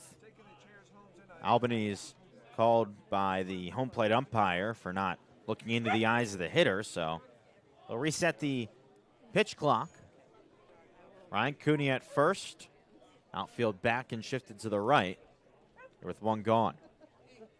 0-1 to Holcomb. He watches a looping curveball in for a strike. 0-2 the count. Holcomb 1 for 3 today, singled into center field his last time up and then came in to score. Cooney with a small lead at first. He hasn't stolen a base this season. The 0-2. Swing and a miss, strike 3. Fastball at 91. Holcomb couldn't catch up to it. And there's 2 gone here in the top of the 7th inning. Bourne potentially down to its final out. And it's Logan Hughes to try and extend this game with the light starting to dissipate here in the top of the 7th, and Bourne down 6-4. No one you'd want to have at the plate more than Hughes, though. He leads Bourne in home runs. A bomb here would tie the game. First pitch, just low on a fastball at 91.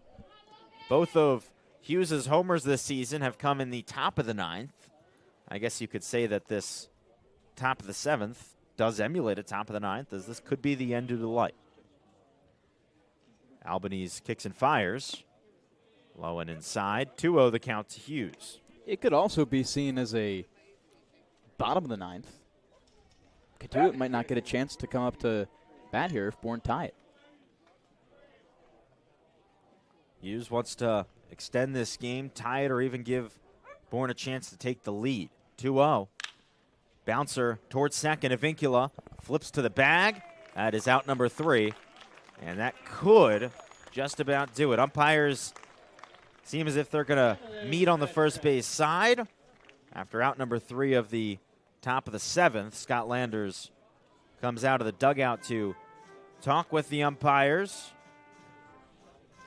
We'll keep things here for a second, or actually, no, it does look like we're going to keep playing, go into the bottom of the 7th, with Cotuit sending 8, 9, and 1 to the plate. We'll be back in a moment. You're listening to Bourne Braves Baseball on the Bourne Braves Broadcast Network and Cape League TV.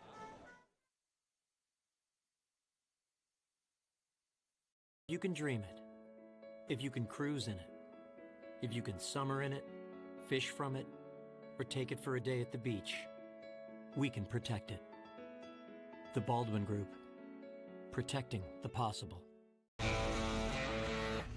Get ready for big results with our small machines.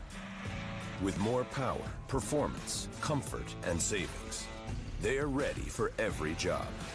And we're ready with plenty of inventory, the best support in the business, same-day parts availability, and locations across the Northeast. So you can always be ready to work. Milton Cat, always ready.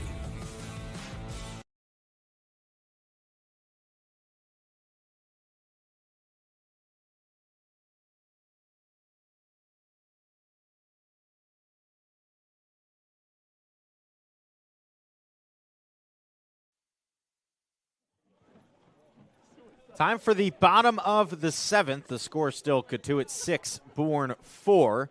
The day done for Will Whelan out on the mound, the lefty out of Minnesota. His final line, an inning and a third. He didn't give up any hits or any runs. He walked 1 and struck out 2. So Whelan still has an ERA of 0 through 4 appearances. He gives way to Josh Gunther, the right-hander out of Wake Forest. It's now a all-Wake battery as Jimmy Keenan has come in to catch after the pinch runner in the last inning.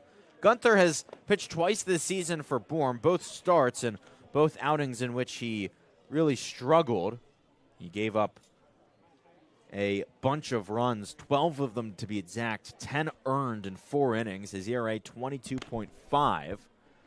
Control has been an issue with 6 walks. He has struck out 4, but a chance for Gunther to calm things down and have a solid inning of work here with his team down by 2 in the bottom of the 7th. 5-pitch mix for Gunther. Fastball, cutter, curveball, changeup, slider. Like you said in that last game, Adam, through 2 innings against Brewster and allowed 5 runs. That was in the 14-0 loss. Wake Forest. And for the Kettleers, 28. It's the first baseman, Case Sanderson, to lead things off. Another left-handed hitter stands in. The righty Gunther looks in. He rocks, comes into the wind, and fires. Fastball at 95, top of the zone, a called strike. Gunther, the 5th pitcher of the day for Bourne. It's a bullpen that's been used a lot recently. 4 guys pitched yesterday. As Gunther's 0-1. Misses outside on a fastball. Day before that against Falmouth, there were 5 Bourne arms used. 2 games before that, there were 5 used as well. And all but one other outing this season, Bourne has pretty much used just 3 pitchers. 1-1, a fastball misses up and outside, 2-1. It's usually the goal out here on the Cape to use just 3 pitchers in an outing. It hasn't been the case here, as Bravo's arms have struggled to get quick innings. Into the wind, here's the pitch. Misses upstairs. Another fastball, and it's 3-1 the count to Sanderson.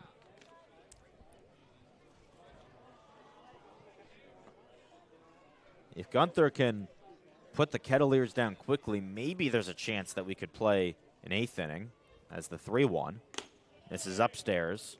That's ball 4. However, if he struggles to locate pitches and works deep into at-bats, and this is a long inning, then I don't see any way that we play in the 8th. We're at 7:46 local time, and there hasn't been a Cape game this season without lights that's gone past 8 p.m. That walk from Gunther is the 10th of the day from the Bourne pitching staff. It's a staff that leads the league in strikeouts by far. It's been Bourne's kryptonite this season. Luke Lavin stands in, another lefty. First pitch from Gunther. Batter shows bunt, and he gets a piece of it, sends it straight back to the backstop. Bourne pitching staff has now walked 79 batters this season. That's almost double Harwich's pitching staff, which has walked just 40. It's 15 more than the second most walks. Wareham has 64. And then it's 24 more than the team with the 3rd most walks, Hyannis. Lavin shows bunt again, 0-1. This time he gets it down. It's straight off the plate, a foul ball, 0-2. So you're telling me they walk a lot? They do, and Bourne also hits a lot of batters. 19, that's the most in the league. So that's 98 walks or hit batters through 12 games. If you do the math, that's more than 8 a game. Just not a recipe for success. Bourne's given up just 89 hits this season. So if you think about it that way, Bourne has given up more runners on walks and hit by pitches than hits. Gunther's 0-2. Called strike 3. Fastball low and outside. I haven't watched it all the way in. That's a backwards K for Josh Gunther, his first strikeout of the outing. It sends back up the top of the order, and Jaron Avincula, who has reached in all 4 of his plate appearances today, a single, double, walk, and hit by pitch. Maybe he can get a triple or a home run here.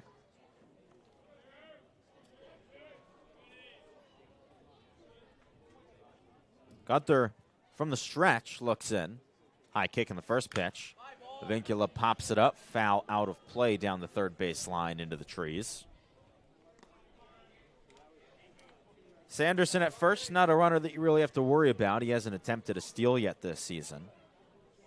Gunther not paying too much attention. Infield playing in double play depth. Outfield shifted to the left and playing in. The 0-1 bounces in front of the plate. Nice block by the catcher, Jimmy Keenan, as he takes one off the chest protector. Count 1-1.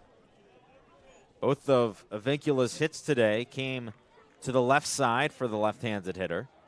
One a bloop single and one a hard hit double.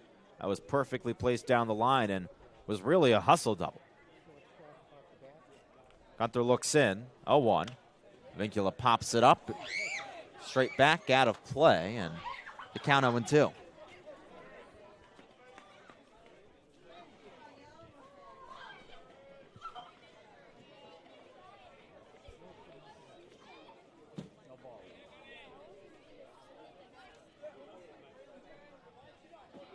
Gunther looks in. Gets a sign. High kick in the pitch. Ground ball, first base side. Backhand grab by Craig. He goes to second for one, and the relay to first from Riker Waite is not in time. But a smart heads-up play by Jacob Craig to get the lead runner out. It's a 3-6 fielder's choice, and Avincula has reached base for the 5th time today in a 5th different way. And it brings Dean West up with 2 gone and 1 on in the bottom of the 7th, and Cotuit up by 2. So what does he need to do to get the single cycle, or the on to first base cycle? Drop third strike and an error? I guess so. Pick-off attempt, and Avincula's back in time. But, yeah, he's got the single walk, hit by pitch, fielder's choice. So, yeah, needs a error, drop third, catcher's interference. Good one from our producer, Gabriella Voccio. Kicking the pitch. Fastball upstairs. Throw into second from Keenan is a perfect one. And Waite tags the runner out. Jaron Avincula caught stealing for the first time this season. That does it for the 7th inning. 1, 2, 3 for Cotuit with 2 outs on the base paths, and we're in to the 8th. Seems like we'll keep playing on. Bourne will send up 7, 8, 9. When we come back, Devon Jarvis will have the play. Don't go anywhere. You're listening to the Bourne Braves Broadcast Network on Cape League TV.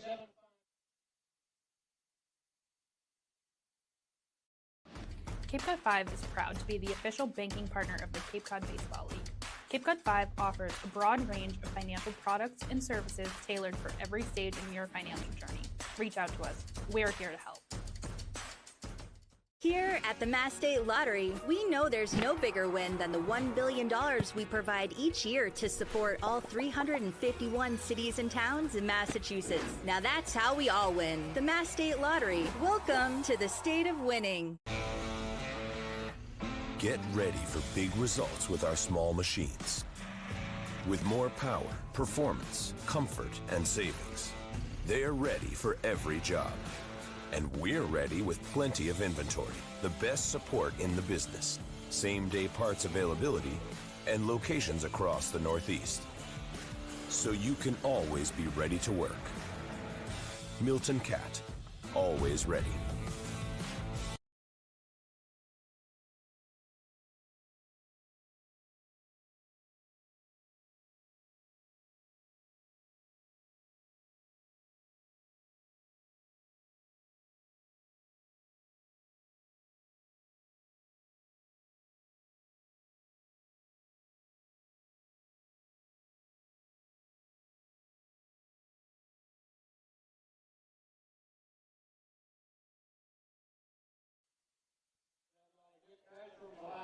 We welcome you back to the Bourne Braves Baseball Network in Cape League TV for the top of the 8th inning between the Bourne Braves and the Cotuit Kettleers. It's getting dark here from Lowell Park, but Cotuit is leading 6-4 over the Braves and have Tyler Albanese out on the mound looking to hold the lead for the Cats. It's quite dark in here at Lowell Park. There are no lights, so this game could be called due to darkness at any moment.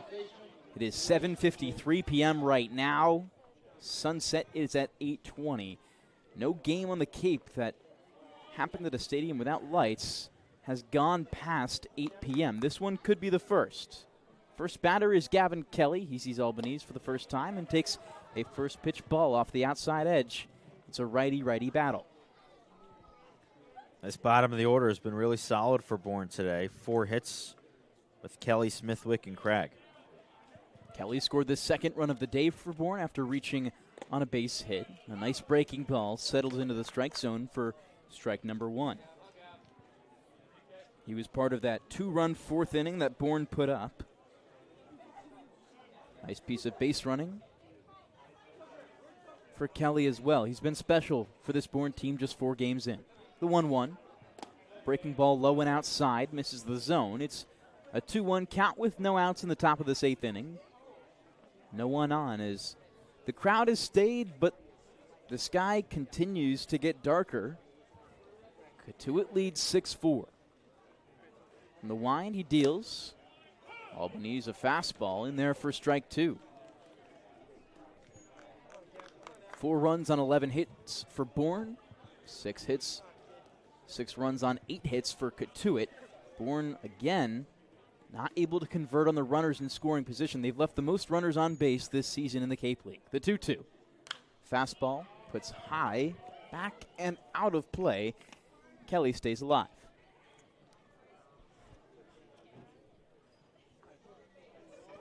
Kelly out of West Virginia just completed his freshman season as a Mountaineer. It was all Big 12 first team. He's in the righty's batter's box with no outs. From the stretch, Albanese delivers. Breaking ball hammered left side. Picked up forehand by Johnson. Rifles across the diamond for out number 1.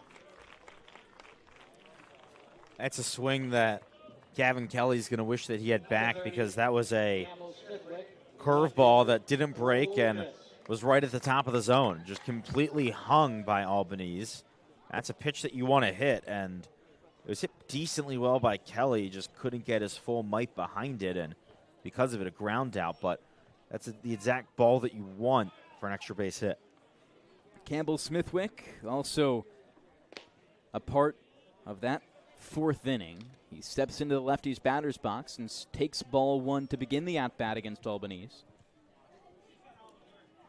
An open stance for the left fielder, usually catcher, just committed to Oklahoma State last week. The 1-0. Fastball inside. 2-0 the count with 1 out. Outfield is shifted to the right like they have been all game. And the infield is straight up. If anything, third baseman Johnson just a little bit in from a normal post. Here's the 2-0. Fastball. Smithwick watches it by for strike 1. Right down Broadway at 90 miles per hour.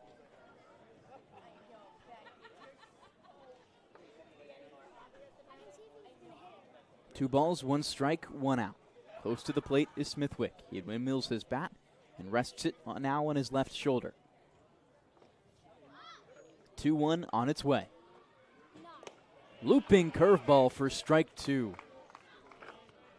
It's another breaking ball at the top of the zone, though. Albanese has to be careful here because he's misplaced a number of those.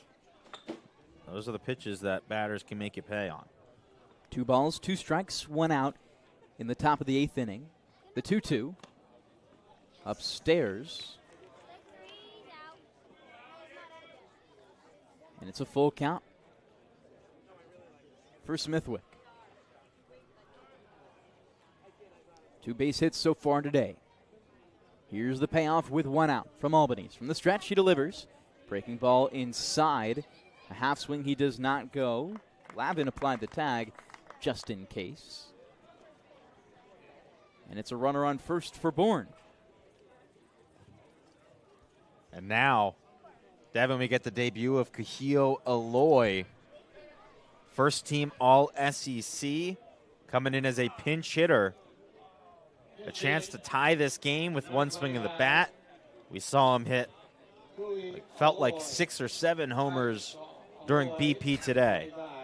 This could be the ultimate debut for Aloy, who arrived in Massachusetts not even 24 hours ago. At 1:30 a.m. flew into Boston. He's up for the first time this season. Watches a breaking ball for strike 1. This is a tough spot to be in if you're Aloy, to just come up completely cold. But if there's anyone in this league that's going to do it, it's probably him, one of the best hitters in the country this past season. First team All-SEC as a designated hitter. Like you mentioned, 5 or 6 home runs in batting practice. The 0-1, he hammers out in the left field. It will drop for a base hit. And Aloy moves everyone up 1. He's on first, and Smithwick on second. Well, just like that, you got the tying runner on base. Go-ahead runner to the plate. Here we go, Devon. Not a bad debut for Aloy. John LeGrand, top of the order, comes back up. He's been up 4 times today, retired each time. Going to need to come up for Bourne today like he has so many times. 1 out on the board, runners on 1 and 2 in the 6-4 ball game. Cotuit leads. First pitch from Albanese, a fastball is shallowly popped up into left field. Dean West in on it, makes the grab. Runners stay.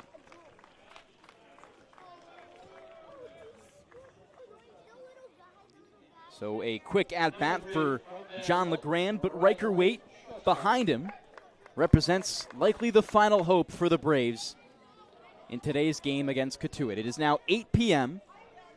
No game at Cotuit, Brewster, where YD has gone this late. Each of those fields have no lights.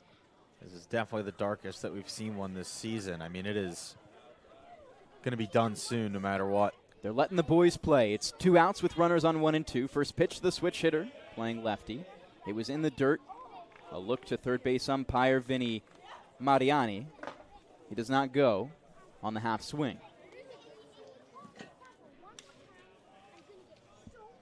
It's Cade Lewis on deck. Jimmy Keenan in the hole. The 1-0 pitch on its way. Breaking ball put foul behind home plate. Riker Waite, who's been battling all season, stays alive right there. He's gotten on with a base hit already today. Had a triple back in the 7th to lead things off. That wouldn't be bad right now. 1 ball, 1 strike, 2 outs. Here's the pitch. Way high curveball. It's 2-1. Action in the bullpen for the Kettleers. They can switch pitchers if they want to try and delay the game even further. Albanese on the mound, works from the right side. Here's the 2-1. Fastball, Waite watches it by for strike 2. 2 balls, 2 strikes, and 2 outs for Riker Waite. He's going to call time to reset, collect his bearings for one of the more high-pressure moments of the year. Yeah, he thought that pitch was high, so just wants to reset, take a deep breath before digging back in. Hello? Can you hear me? Hi, little bugger. Hi. 2 balls, 2 strikes, 2 outs. Albanese gets set from the stretch, has runners on 1 and 2. Righty-lefty battle. Here's the pitch. Upstairs. Which will make it a full count.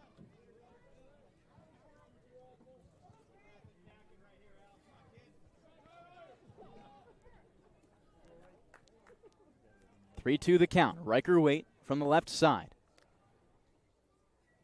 With 2 outs, the pitch. In there for strike 3. Riker Waite watched it by, and Cotuit hold Bourne scoreless in the 8th. And that will be it here from Lowell Park. Home plate umpire Jonathan Lamatina will call the game after 7.5 innings.